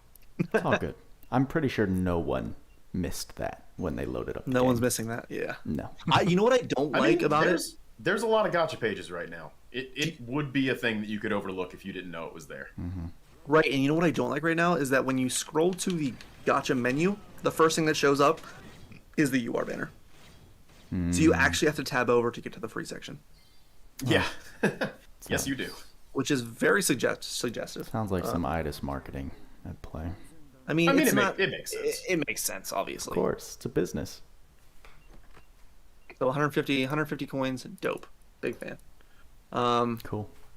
But yeah, get all your multis in. Now is the absolute best time to reroll. I think we've all discussed this enough. 100%. If you felt like rerolling now, even if you miss a day or two just doing it, the amount of rewards that you can get from just overall pulls in the next 4 weeks is absurd. Basically, just from existing in the game. Yep. Like, just from opening the game and minorly participating, you're going to get, like, hella rewards right now. 15,000 plus Mother Souls. You're going to get 20 rolls or 20 multis in so many days with all of the 60,000 gems worth of pulls on the general banner. Unreal. Training fields and then coming whatever you next want to week. throw at the Super DOH, go ahead. Yeah. It's going to be a nice celebration. Super high value to start right now. It's funny how every single update, it seems like we say, this is the best time, this is the best time. They just keep upping. That's not true at all. The units may be a very good unit to start out with, but the best time is always the anniversary because of these free pulls. Anniversary or collaboration are the two best times to start and re-roll specifically. And that has held true. That it's pretty much always like, is Super DOH up with everybody on it? Okay, cool. That's a great time to start. Well, that's good. I'm glad there's a little consistency somewhere. Right? I mean, we also have consistency with our banners, right? It's DOH, DOH, DOH, DOH, DOH, permanent, DOH, DOH, DOH, DOH, DOH. 3 collaborations in a row, yeah. DOH, collaboration, DOH, Man, permanent, we DOH, almost collaboration, landed on a high note. We almost did it. I can't allow that. That's true. That's true. Well, speaking of Panda, I just wanted to show what'd I off do? your project and just, you recently got into AI art, digital art making. It's so cool. It's so cool. So if you notice, before you start noticing profile pictures, I just want to show you Panda's personal profile logo that he's using, and that, the computer drafted up for him. Like, oh, that's sick. Can you make me one? And he took the BoodaFish logo slapped it into whatever is going on, and out popped this thing. So It's so pretty. we're rocking it. Why but, does it look like a goldfish in the middle with like two big I lips? don't understand really what's going on. It's so funny. It's like somebody stepped on a koi fish or something. I don't know what's going on here. Yeah, it's very freaky, but That's hilarious. I just wanted to highlight it. I thought it'd be a fun way to close out the stream. And, Hey, wait, can you show off Rainbow Skelly? The one that he made out of Skelly Chan? I need it. Yeah, I didn't want to go into our group chat to access these. So actually, that's I can. Where do you want me it to send it right. to you? No, I can do it right now because people can't see what's going on. There you go. You want Rainbow Skelly? Yeah. Yeah.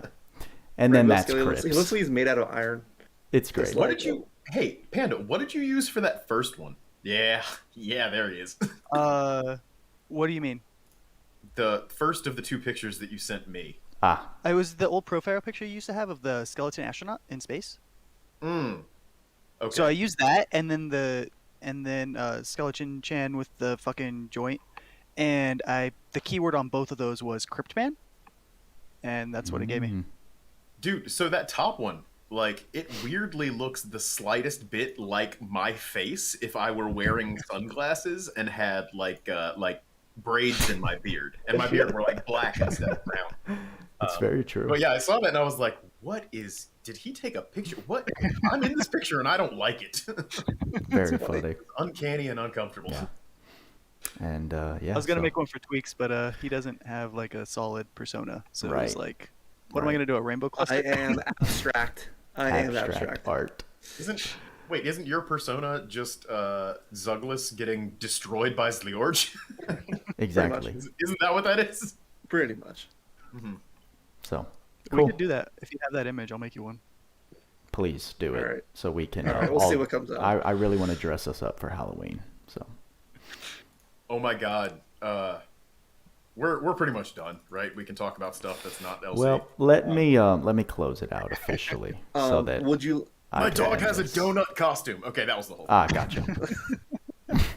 Donut and pig are what my dogs are gonna be. Oh my goodness. Oh my god. Okay, what were you It's gonna so say, cute. I'll Tweacz? send you guys pictures. Were you I gonna say want to something? see that. No, you're No. good. We're good to close it out. Cool. Yeah, sure. So, guys, thank you for a lit podcast and hanging with us for a record-breaking somewhere over 2 hours, well over 2 hours. We sent it, and deservedly so. Incredible update. Shida, very fun. Definitely more fun, I think, once you get him in your hands to actually test out. But we'll have some more videos coming for you throughout the week. This is just the start. This is day one of the update, so plenty more content to come. And thank you all for watching live. Thank you to my co-hosts, as always, for basically carrying the podcast while I just listen and enjoy. And with all that being said, guys, I think that's all we got for you this time. Like, subscribe, hit that bell notification to mine and Tweacz' channel, and then go over to Twitch and follow Krypt there. Hey. And with all that being said, y'all know what we say. Work hard, play harder. See ya in the next live stream.